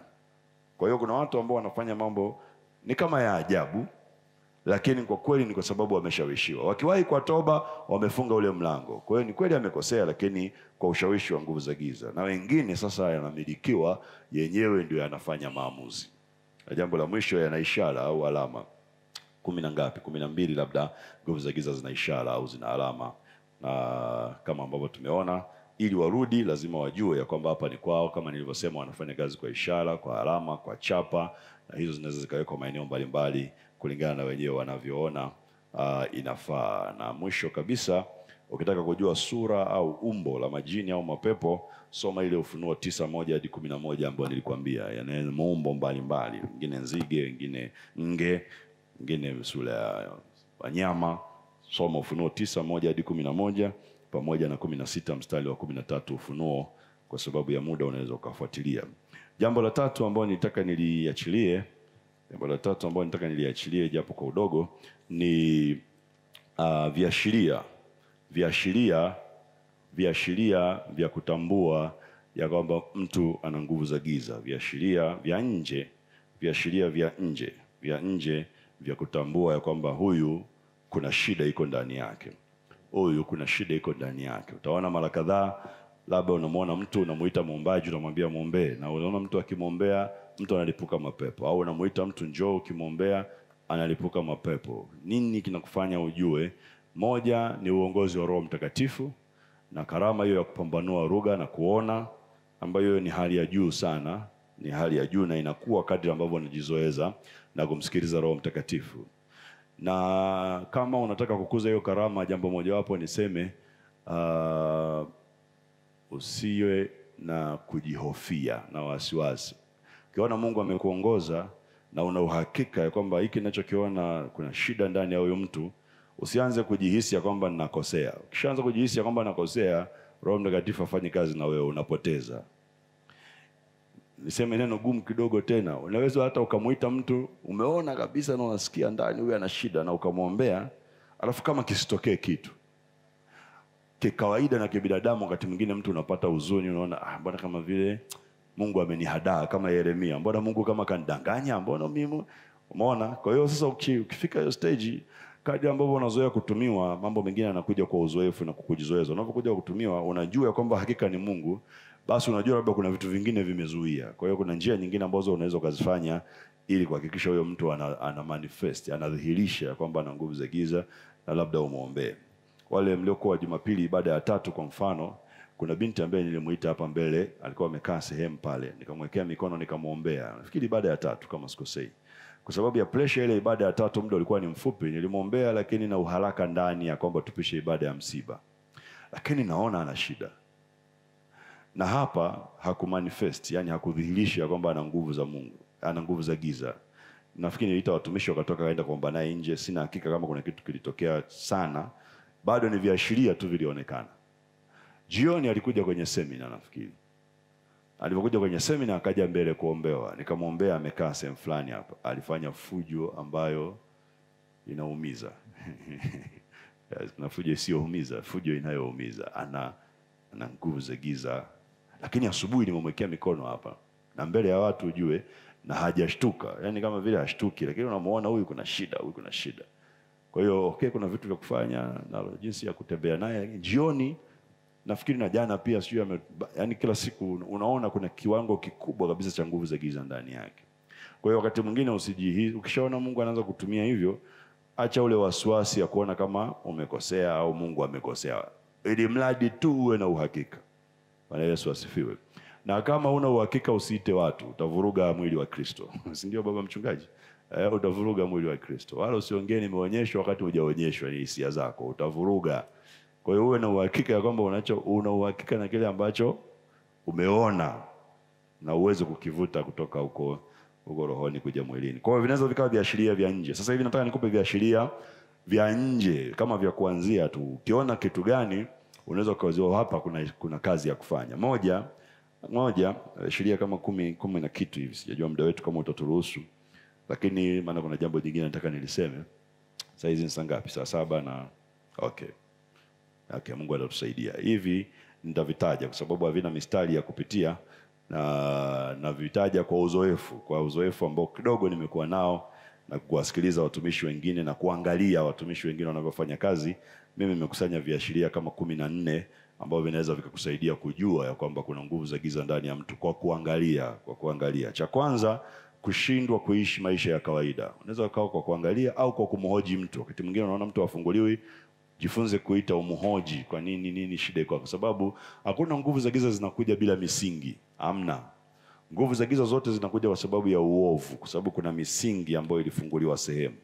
Na misingi inaweza ikawa ibada za sanamu, misingi inaweza ikawa sadaka zilizotolewa, misingi inaweza ikawa maagano ambayo yalitolewa. Kwa hiyo lazima kuna msingi, kuna chanzo tu kimefungua mlango wa nguvu za giza kuingia. Vinginevyo nguvu za giza hazimvagai mtu hivi. Kwa hiyo lazima utafute hicho chanzo, na unakipata wakati mwingine kwa kumhoji mtu. Wakati mwingine Roho Mtakatifu anakuonyesha tu hapo. Wakati mwingine mpaka ukae na mtu mhoji akwambie. Kwa hiyo unapomhoji unakuwa unaangalia. Ukiona kuna kushindwa kuishi maisha ya kawaida. Maisha ya kawaida maana yake nini? Mambo kama matatu. Kushindwa kuwa na furaha au utoshelevu. Yaani mtu yeye siku zote ana huzuni tu. Yaani hawezi kuwa hata jambo la furaha yeye hawezi kufurahi. Yaani kuna jambo limetokea, kila mtu kafurahi, yeye ametulia tu.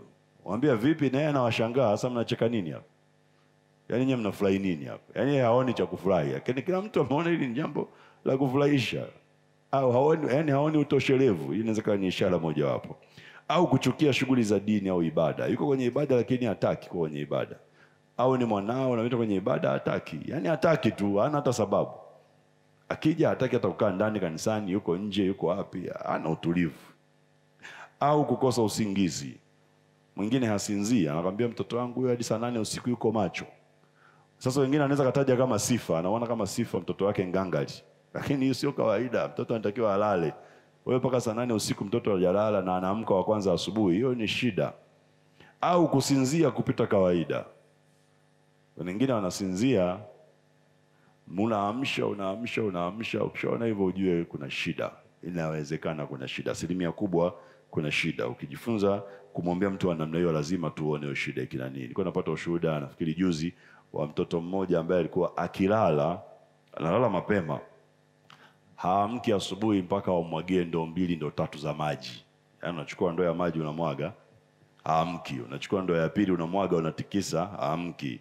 Labda ndoo ya 3 ndio anashtuka, anaamka. Sasa huwezi kusema hicho ni kitu cha kawaida. Hiyo ni shida kubwa iko ndani yake. Lakini sio hivyo tu. Kuna wengine, nilikuwa natoa mfano, tulikuwa na dada wa kazi tumemchukua, anakuja analala, utamwamsha saa 12, anaamka anakaa kitandani kama kaamka, alafu anaenda mdogo anaanguka kitandani tena anasinzia. Anakuja anaamshwa tena, anaamka. Ukimwacha tu amekaa kitandani kosa. Mke wangu akawa anajaribu hadi kumuinua, yani kwamba sasa hakikisha amenyanyuka, amepiga 3. Anaenda hadi labda kwenye kabati. Ukimwacha unakuta amesinzia hapo. Sasa haiwezi kuwa kawaida hii. Hiyo ni kitu Kwa hiyo huwa na maombi ya kila mwisho wa mwezi ya kufunga ya familia. Mwisho wa mwezi ulipofika wakaniambia, ilivyokuja tulivyompachika mikono ni nguvu za giza. Na baada ya hapo anaamka mwenyewe saa 12. Sio tena mtu anamwamsha, anaamka mwenyewe. Kwa hiyo ukishaona hali ya kushindwa kuishi maisha ya kawaida, ujue ni kiashiria ya kwamba kuna shida ambayo imemvaa huyo mtu. Jambo la pili au kiashiria cha pili, vifungo vikali vya dhambi. Vifungo vikali vya dhambi, kushindwa kuacha dhambi fulani hata kwa jitihada kubwa mtu anazoweka. Yaani kuna watu wanaweka jitihada kubwa lakini hiyo dhambi hawezi kuiacha. Mimi nimeona mara nyingi sana watu wanakuja wakihitaji msaada, na hasa watumishi. Unajua watumishi wengine hatuombeani hadharani. Kwa hiyo ukishamaliza kuombea anakufuata chemba. Anakuambia mtumishi, mimi nimeshindwa kabisa kuacha uzinzi. Na ni mtumishi. Nimeona sana. Alafu namuuliza inakuaje? Anakutajia labda mimi bana shida yangu huwa najizuia. Naweza nikakaa muda, lakini akipita mdada wa namna fulani, labda ana umbo kubwa, yani wewe nitamfuata tu. Najikuta tu nimemfuata.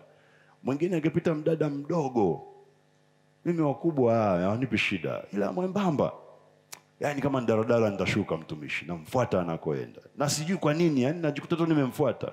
Na nikimfuata nikatai.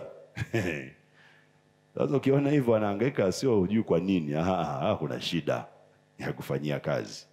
Ukimwombea lazima alipuke. Kuna vitu ambavyo vimekaa ndani yake. Kwa hiyo ukishaona hivyo, ujue hiyo ni dhambi moja nimetaja uzinzi, lakini ziko nyingi. Kuna mwingine anaiba tu. Yaani yeye sio kwamba anapenda, lakini mchungaji kwa sababu tu umemwambia leo ni mzee wa kanisa ya hesabu sadaka, ile tu kwamba hela iko mbele yake, hawezi kutoka bila jelo. Anachukua tu ataweka mfuko. Na si kwamba anahitaji. Sio baadaye anasikitika kwa nini nimeiba, ngoja nirudi sasa atakuja ajisemeje kwa mchungaji ameiba. Anaona aibu, lakini inamsumbua. Anatubu, mwezi mwingine anapanga kwa hesabu sadaka, anahesabu mpaka mwisho, anajitahidi. Anaandika hadi kuandika, bwana nimepata 1,500,000, lakini roho inamwambia kwa nini 5,000 usingechukua tu? 5,000 andika tuandikaje 1,000 na 2,000. Anachukua anarudisha, baadaye anajikuta ametia mfukoni kaondoka nao kwenye mkoba. Kwa hiyo ukiona hivyo ujue kuna hiyo shida kama unaona tu hivyo. Jambo la tatu, kushindwa kujitambua.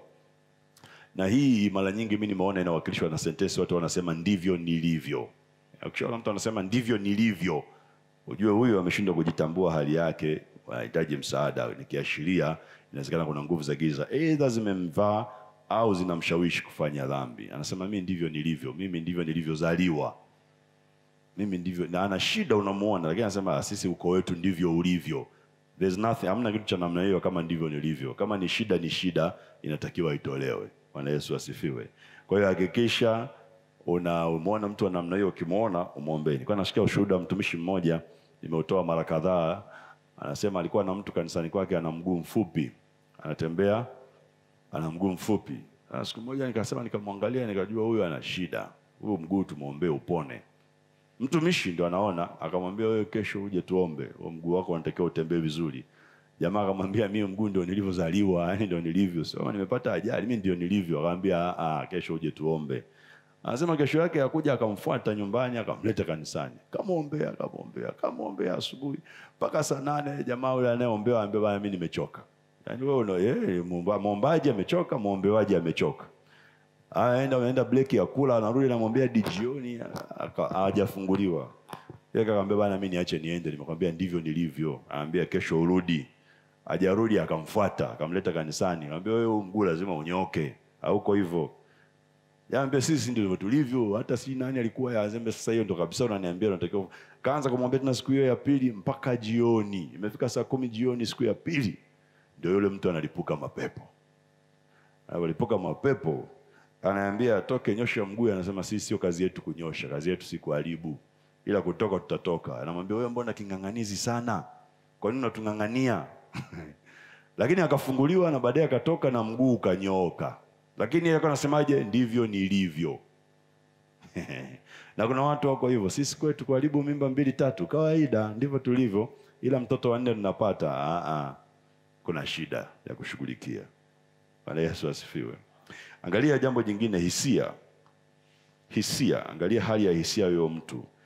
Kama ana hisia kupita kiasi, ana hasira kupita kawaida. Biblia imeagiza tuwe na kiasi katika kila jambo. Kuna mtu kitu kidogo ana hasira kupita kawaida, hiyo ni ishara kwamba kuna nguvu za giza. Au ana hofu kupita kawaida, ni mtu mzima, kutoka nje usiku kwenda uani hawezi, analala na makopo ndani ya kujisaidia. Sio kwamba kuna shida alishaona, anaogopa giza, yani ni hofu. Huyo ana shida.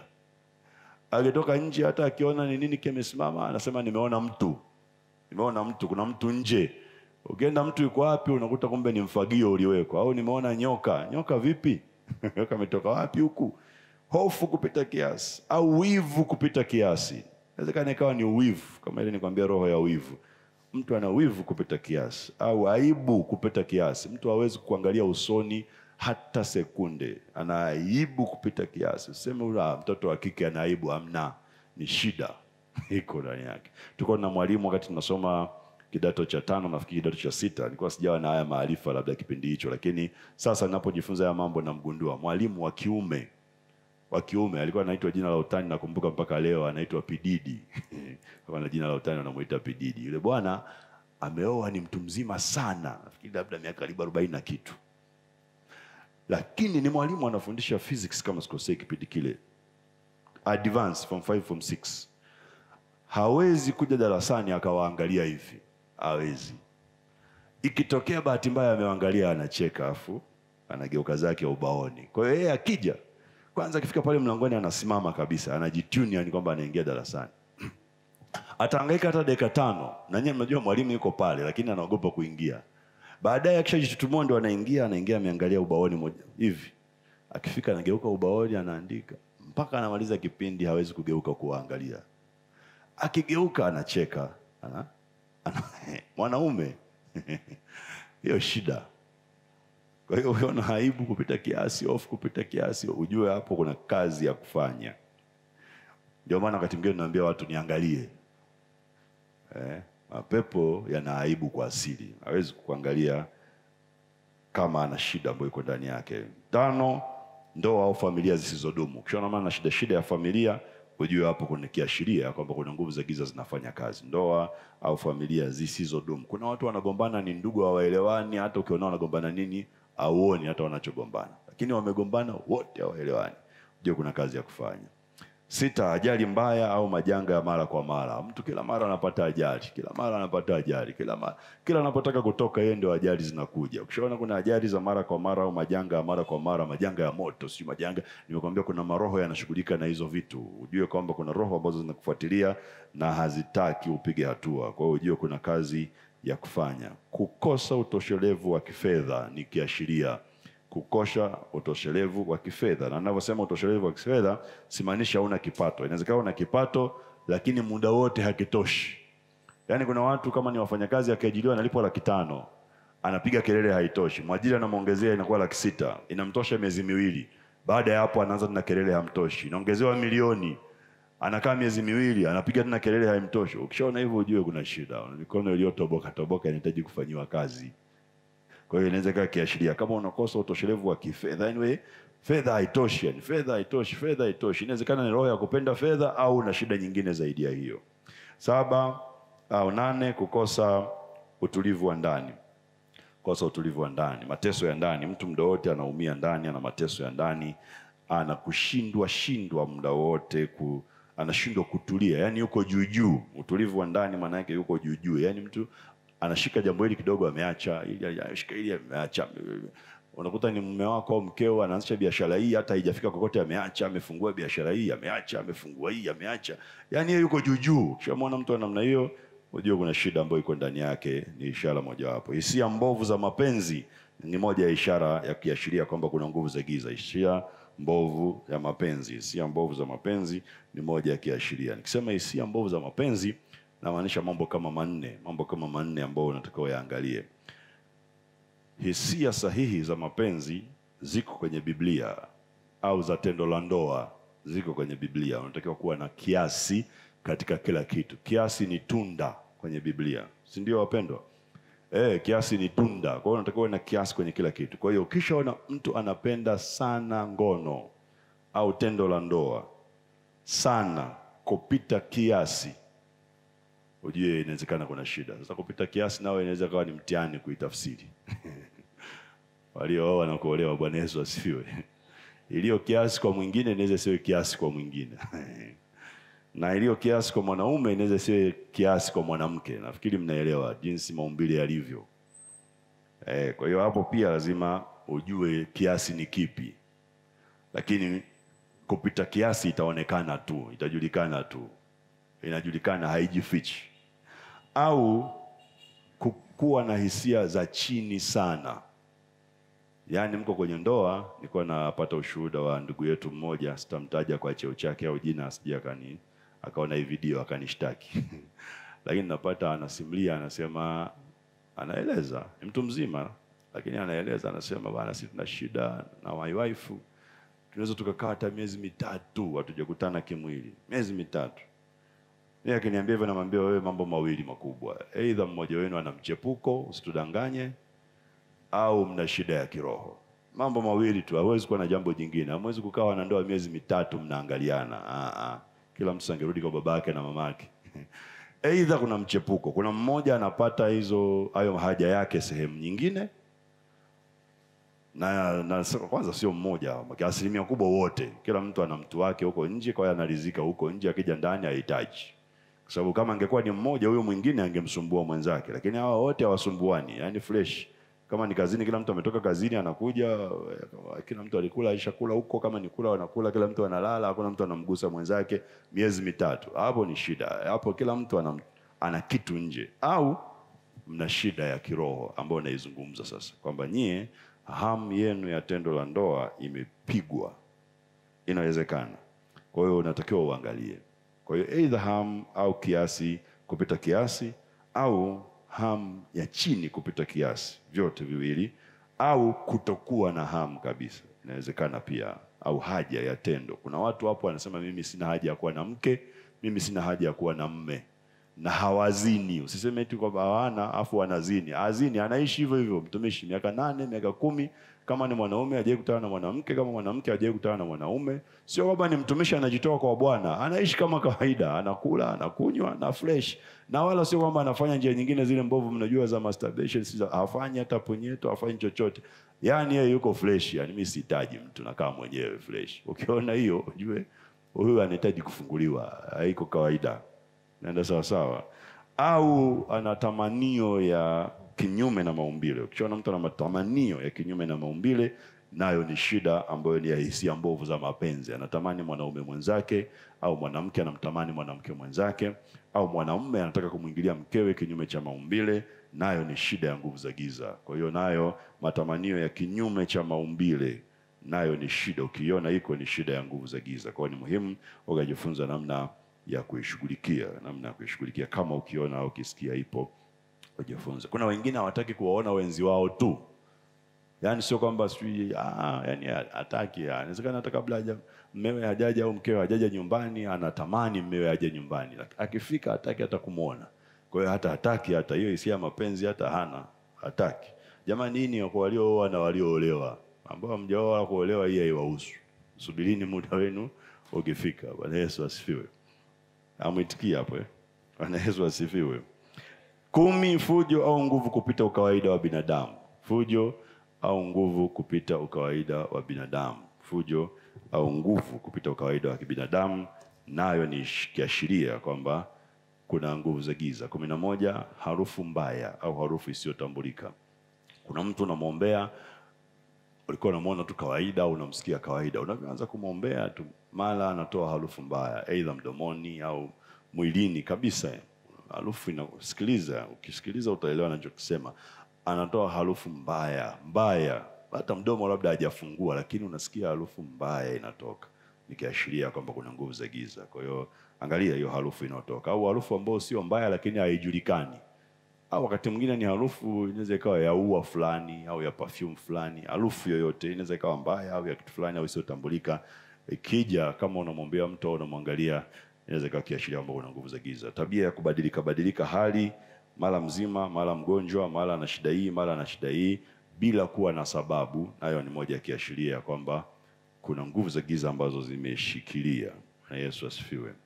Magonjwa ya kiutendaji, kisukari, kansa, ukimwi, yale ambayo si ya kuambukizwa, ni kiashiria kikubwa pia kwamba kuna nguvu za giza. Yote yanasimamiwa na nguvu za giza. Hakuna hata moja ambalo halisimamiwi na nguvu za giza. Maumivu ya kuhamahama mwilini, mara umeumia hapa, mara kesho hapa, mara kesho kutwa hapa. Wewe mwili, maumivu yanahama tu kwenye mwili. Mtu akikusimulia namna hiyo, ujue kuna shida ya nguvu za giza. Hayo ni magonjwa ya kiutendaji. Na mwisho, kujiumiza mwenyewe mwilini. Kuna watu wanajiumiza wenyewe mwilini, wengine wajikatekate damu itoke, mwingine basi tu anaona raha. Kwa na mtu mmoja, jambo la kweli kabisa, kwa na mtu namuombea siku moja, akawa ananisimulia, anasema, mimi mtumishi, shida yangu nyingine kubwa ambayo ninayo, napenda kuumwa. Yaani mimi nikiumwa nasikia raha. Namwambia, unasikia raha gani? Yaani kwanza kale ka ugonjwa kenyewe naona ni raha. Yaani alafu watu wanavyokuja kunitazama ile nini, yaani nasikia raha. Kwa hiyo mimi napenda niumwe. Yaani ana attention ambayo anapewa akiwa mzima hapewi. Kwa hiyo kale kwamba unaumwa, pole, tukupikie nini, anasema nasikia raha. Kwa hiyo anatafuta hata ugonjwa. Yaani atatafuta hata ugonjwa au ukija ugonjwa anafurahi. Sasa huyu mtu si kawaida. Lakini ni jambo la kweli kabisa, na si mmoja au wawili, nimeona watu kadhaa hivyo kabisa, anafurahi kwamba ana ugonjwa. Yaani anaombea uje. Kwa hiyo akiumia hata kidogo, yeye mwondoko wake utabadilika. Kwa sababu anataka kila mtu aone ameumia, anaumwa. Pole mtumishi, anasikia raha. Kwa hiyo hivyo ni baadhi ya viashiria. Vinaweza vikawa vingi. Kama ningeruhusu watu tuongee hapa, watu nafikiri wangetupa tu viashiria vingi kila mtu anavyo ambavyo ameviona, lakini hivyo ni baadhi. Sasa tumalize kwa dakika kama 10. Jambo la mwisho ambalo nitaka kulimalizia, nafikiri ni bora tulimalizie. Jambo la mwisho ambalo nitaka kulimalizia ni namna ya kujiweka huru au mbali na vifungo vya nguvu za giza. Namna ya kujiweka huru au mbali na vifungo vya giza, au kuwasaidia wengine kujiweka huru au kuwa mbali na vifungo vya nguvu za giza. Unafanyaje ili kuwasaidia? Mambo kadhaa. Utakumbuka nafikiri siku kadhaa niliongea zile hatua 6 za kumshinda ibilisi. Tafadhali hizo ziishi. Kwenye Luka sura ya 11 zimetajwa mstari wa 21, 22. Tulisema zile hatua 6 hizo lazima uziishi. Uwe ujue kwamba falsafa ya Mungu wa roho ni kupambana vita. Uwe mwenye nguvu kuliko ibilisi, muhimu sana. Huwezi kutoa nguvu za giza kama nilivyosema kama hauna nguvu kuzizidi. Lazima uwe na nguvu zaidi yake. Na nguvu mimi nimekuja kujifunza za rohoni ni vitu kama vitatu. Jana nimeongea kidogo kwa habari ya yule Mariamu Magdalena. Ndio hivyo. Nguvu za Mungu, neno kwa wingi, maombi na utakatifu. Vitu vitatu. Utakatifu, neno la kutosha, maombi ya kutosha, ndio yanaongeza nguvu yako rohoni. Kadri unavyoongeza neno, unavyoongeza maombi na unavyoishi maisha ya utakatifu, ndivyo nguvu zinavyoongezeka. Kwa hiyo kwa nini ambao ni watumishi kama sisi tunaambiana kwenye timu, angalau mara moja kwa mwaka umalize kusoma Biblia yako. Angalau mara moja kwa mwaka usome Biblia, uimalize mwanzo mpaka Ufunuo. Bwana Yesu asifiwe. Mimi kwa utaratibu wangu mara 3 kwa mwaka lazima niimalize Biblia mara 3. Mwaka huu kumekuwa na semina nyingi, lakini sasa hizi nakimbizana na kitabu cha Mithali tayari. Kwa hiyo napambana na Mithali, naamini kabla sijatoka Dumila nitakuwa nimemaliza Mithali. Kwa hiyo nakimbizana na vile vitabu vingine. Agano Jipya lile halina shida sana, ndani ya mwezi linakuwa limeisha. Kwa hiyo mpaka mwisho wa mwezi wa 4 lazima ndio nimemaliza Biblia yangu. Mpaka mwisho wa mwezi wa 4. Mwaka huu nilikuwa nimejiwekea malengo kwa kuimaliza mara 7, lakini Mungu amenipiga kona. Semina zimekuwa ni nyingi, sitatoboa, ila mara 3 lazima nimalize. Kwa kila baada ya miezi 4 namaliza Biblia. Kila baada ya miezi 4 namaliza Biblia. Utashangaa jinsi ambavyo Mungu anaanza kujifunua kwako. Kwa hiyo neno kwa wingi, maombi kwa mtu mwenye maombi kama wewe. Biblia inatupa kiwango cha chini cha Mkristo, sio mwana maombi. Mkristo angalau lisali moja. Chukua hicho, tembea angalau uwe na muda wa lisali moja kwa siku kwa maombi. Lakini mimi huwa nawaambia watumishi, kama unataka nguvu za Mungu, kwa kuanzia toa fungu la 10 la muda wako kwa siku, uwe muda wa Mungu kwa ajili ya neno na maombi. Fungu la 10 la muda wako ni nini? Una masaa 24 kwa siku. Fungu la 10 ni masaa 2 na dakika 40. Hilo ni fungu la 10 la muda wako. Kwa sababu fungu la 10 Biblia inasema ni la vitu vyote. Kama Mungu amekupa muda, na hayo ni mali. Kwa hiyo lazima uitolee fungu la 10. Hiyo ni ufunuo Mungu alinipa miaka kadhaa nyuma na ukanisaidia. Nilikuwa busy kazini, siwezi kusoma Biblia yangu mara moja kwa mwaka nikamaliza. kwa kisingizio kwamba sina muda. Mungu siku moja akanisemesha akasema, lakini huo muda na uhai uliopewa nao ni zawadi. Kwa nini utolee fungu la 10? Na kweli nilipoanza kutoa masaa 2 na dakika 40 kwa siku, nikamaliza Biblia kwa mara ya kwanza. Nikashangaa sana. Kwa hiyo mimi huwa nasema basi tumpe Mungu angalau bonus kwa mtumishi, angalau masaa 3 kwa siku ya maombi na neno. Maombi na neno. Unaweza kujipangia lisali moja neno, masaa 2 maombi, au masaa 2 neno, lisali moja la maombi. Lakini hakikisha unaangalau masaa 3 ya neno na maombi. Ukiweza masaa 3 ya maombi peke yake, tenga muda wa neno peke yake. Wapendwa, vitu havitokei rohoni kwa kubahatisha. Hakuna kitu kinatokea rohoni kwa kubahatisha, hakipo. Maombi yanasukuma vitu vitokee mwilini, ni maombi. Unashangaa sana ukisoma Biblia yako, yale maeneo yote unaona kama vile vitu vilikuwa vinatokea tu. Ukifuatilia unagundua havikutokea tu, watu waliomba. Bwana Yesu asifiwe. Kwa hiyo hayo mambo 3 na utakatifu inakupa nguvu. Kwa hiyo ujue falsafa kwamba ni vita, uwe mwenye nguvu, umwendee ibilisi. Ukishamwendea umshinde, maana yake ni kumfunga. Ukishamfunga umnyang'anya silaha zake zote anazozitegemea, uchukue mateka yake. Hizo tuliziongelea nafikiri sijui siku ya kwanza labda ya seminar. Lakini baada ya hapo jambo ambalo linafuata, hakikisha umeondoa kila vikwazo. Na vikwazo hapa kikubwa ni dhambi. Kwa hiyo hakikisha dhambi haipo. Kama unataka wewe kufunguliwa au mtu afunguliwe, ondoa kila kikwazo, na kikwazo kikubwa ni dhambi. Kwa hiyo dhambi isiwepo. Kwa namna gani? Muongoze mtu sala ya toba na hakikisha kwamba ametubia kama ni uovu alionayo. Isaya 59 mstari wa 1 hadi 21, nitakutajia tu mistari, utasoma kwa muda wako sababu ya muda. Isaya 59 mstari wa 1 hadi ule mstari wa 21, Zaburi ya 66 mstari wa 18, Zaburi ya 66 mstari wa 18. Hakikisha unaondoa kila kikwazo ambacho kitafanya Mungu asimuonekanie huyo mtu na akafunguliwa. 66 Zaburi mstari wa 18 na Isaya 59. Unaweza kusoma ile sura nzima. Jambo la pili ambalo ni la msingi la kufanya, hakikisha kuna msamaha au mapatano au umoja wa kiroho. Hiyo ni silaha kubwa ya ushindi. Biblia inasema kama msipowasamehe watu makosa yenu, Baba yenu wa mbinguni naye hata wasamehe. Lakini pia Biblia inasema ya kwamba kama usiposamehe, kumbuka ule mfano wa kwenye Injili ya Mathayo sura ya 18, yule bwana baada ya kuwa mtumishi wake hakumsamehe mjoli wake, akasema akamchukua naye akamtupia kwa watesaji. Watesaji ni nguvu za giza. Kwa hiyo usiposamehe, wewe umeachia mlango mkubwa wa kuonewa na nguvu za giza. Hakikisha unasamehe. Na ndivyo pia anatambia pia kwenye Waefeso, jua lisichwe uovu wetu haujatoka, ili ibilisi asipate kutushinda. Kwa lazima uwe mwenye kusamehe. Mathayo 18:15 hadi 17 inatuambia jambo hilo. Mathayo sura 18 mstari wa 15 hadi 17. Jambo la 3, hakikisha umeondoa kila sanamu.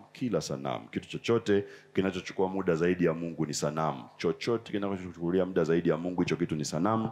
Hakikisha umekiondoa. Ezekieli sura ya 14 mstari wa 3 hadi wa 8. Ezekieli 14 mstari wa 3 hadi wa 8, na Isaya sura ya 30 mstari wa 22. Isaya sura ya 30 mstari wa 22 inatuambia jambo hilo. Unaweza kusoma pia Kumbukumbu la Torati sura ya 7 mstari wa 25 hadi wa 26. Kumbukumbu la Torati sura ya 7 mstari wa 25 hadi 26. Hapo kuna hatua ya kujinasua kwenye nguvu za giza. Jambo la kwanza anasema kama kuna vinyago uvinajisi. Uvinajisi maana yake ni uvilani. Ukisha vinajisi hivyo vinyago uviondoe. Ukisha viondoa uvichome moto. Ukisha vichoma moto uviambie ondoka kwangu. Hiyo ni Isaya 30:22. Ondoka, lazima uviambie ondoka kwangu. Ukisha viambia ondoka kwangu, usiviuze ukachukua mapato ya hivyo vitu na kuvitumia. Biblia inasema hayo mapato yake nayo ni mtego. Kwa hiyo ukigundua kitu ni sanamu, ukisema ngoja niuze nirudishe hela yangu, hiyo hela nayo inakuwa ni mtego. Biblia inataka ukitoe, ukitupe, uchobe moto. Bwana Yesu asifiwe. Na ukiambie, useme ondoka kwangu. Kwa hiyo lazima ukitamkie kiondoke. Jambo la 4, hakikisha maisha yako ya ndoa yako sawa. Kama una ndoa, waraka wa kwanza wa Petro 3:7, maombi yako yanaweza kuzuiliwa na mkeo. Hakikisha maisha yako ya ndoa yako sawa sawa, kama hutaki kuvamiwa na nguvu za giza, au kama unamwombea mtu. Ndio maana huwa nauliza watu, mume wako yuko wapi? Unaona kuna shida ya ndoa, na watu wengi sana wamefungwa kwenye nguvu za giza sababu ya shida za ndoa. Cha kushangaza ni kama hawaelewi wala hawataki kurekebisha. Wengi wa kanisani hawajafunga ndoa na wanaona kawaida. Wamepata matatizo, wanashangaa kwa nini wamepata matatizo na wanasali. Ndoa ni mlango mkubwa sana ambao tunauacha wazi wa kuonewa na nguvu za giza. Hakikisha maisha yako ya ndoa yako sawa. Huwa nawaambia watumishi, kama unatumika hasa wale wa madhabahuni kama sisi, usiende kwenye huduma na hamjatengeneza ndani na mkeo na mmeo. It is very risky, ni hatari sana. Hakikisha mambo yako ya ndani kwako yako sawa, ndio ukatumikie watu nje. Bwana Yesu asifiwe. Kama mtalazimika kukesha, kesheni mweke sawa. Ukija hapa uko sawa na mwenzio, ukija kutumika uko sawa na mwenzio. Msipokuwa sawa, umeacha mlango mkubwa sana wa kupigwa. Bwana Yesu asifiwe. Bwana Yesu asifiwe. Saidia maskini au yatima na wajane, ni mfunguo wa kufunguliwa.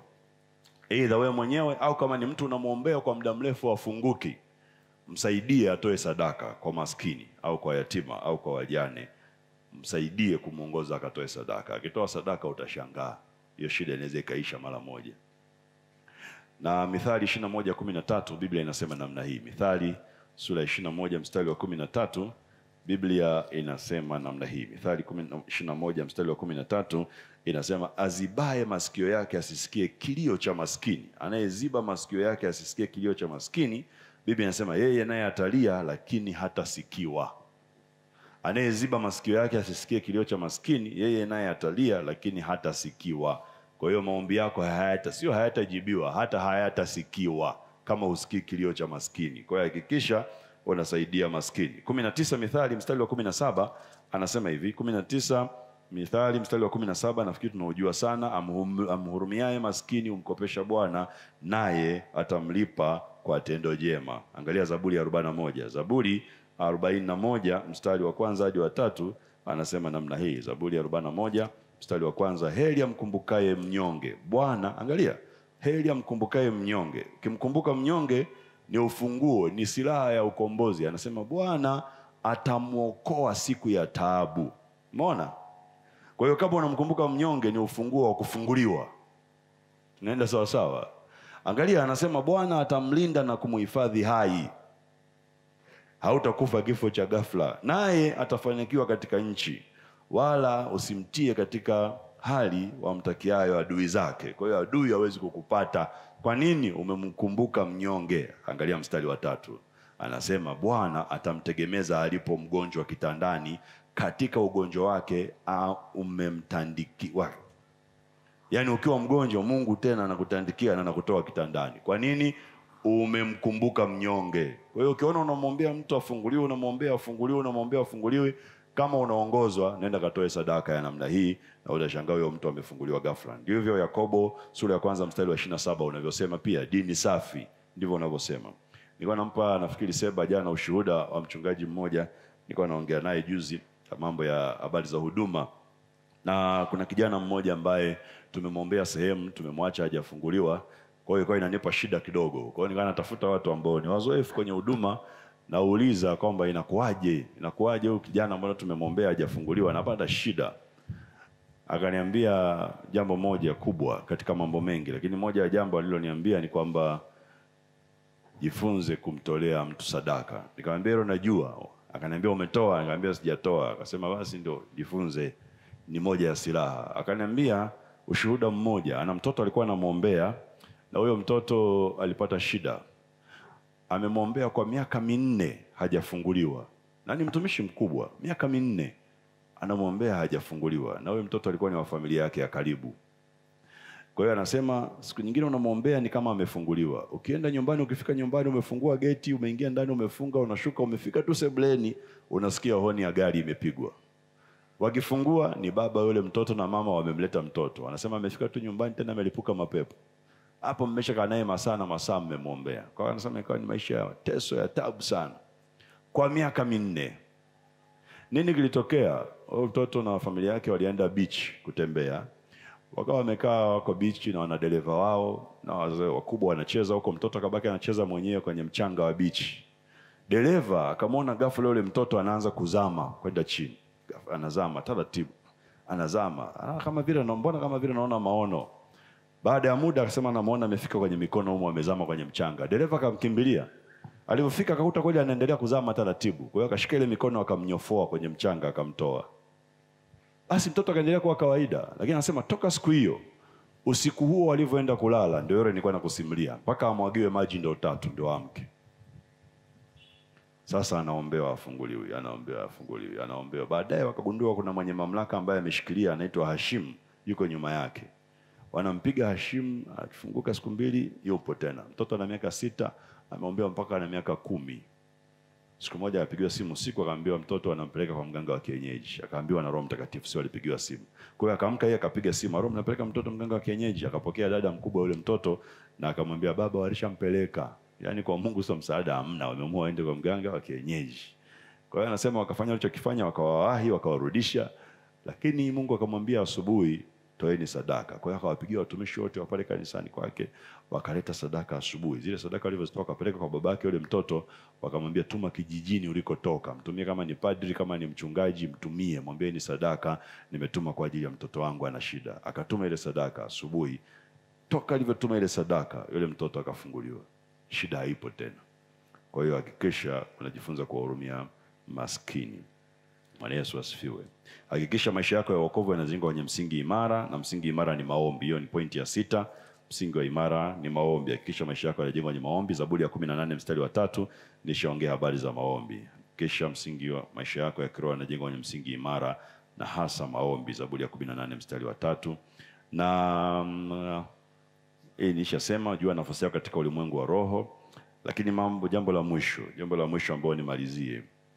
Hakikisha unapoombea watu kama ambavyo nimesema na nimekupa hivi viashiria, unajua nimetumia hapa neno unapotaka kupiga. Know where to hit. Hakikisha unajua unapotaka kupiga. Usiwe kama apigae hewa. Kama unaweza kuandika, andika hivyo hivyo. Usiwe kama apigae hewa. Hakikisha unajua unapotaka kupiga. Kama hujui unapotaka kupiga, ni bora uahirishe kwanza ujue ili uje upige. Kwa nini? Kwa sababu inawezekana una silaha kubwa sana, lakini unakopiga ni wrong direction, ni upande ambao sio. Sasa huwezi kumaliza adui kama unapiga usikojua adui aliko. Lazima ujue adui kwa wapi ili upige. Bwana Yesu asifiwe. Kwa hiyo roho ya utambuzi ni muhimu sana. Kujua ni shida gani iliyoko ni muhimu. Itakusaidia kupunguza nguvu kubwa sana ya kumwombea mtu. Maombi yaelekezwe kwa kifungo kimoja kwa wakati. Hii ni moja ya pointi ndogo kwenye hiyo pointi kubwa. Kama unaona kuna vifungo zaidi ya kimoja unataka kuvishughulikia, ombea kifungo kimoja baada ya kingine. Kifungo kimoja baada ya kingine.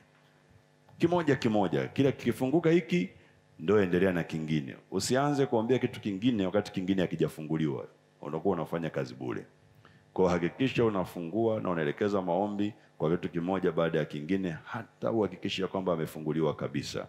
Ningetumia neno la Kiingereza huwa barabarani sisi madereva, ningekwambia don't hit and run. Usihit and run. Yaani usipate ajali afu ukakimbia. Kuhit and run ni kwamba umemgonga mtu alafu unakimbia unamwacha mtu barabarani. Ujue hata anaendeleaje. Ukimgonga msaidie basi angalau umbebe kwenye gari yako umpeleke hospitali. Bwana Yesu asifiwe.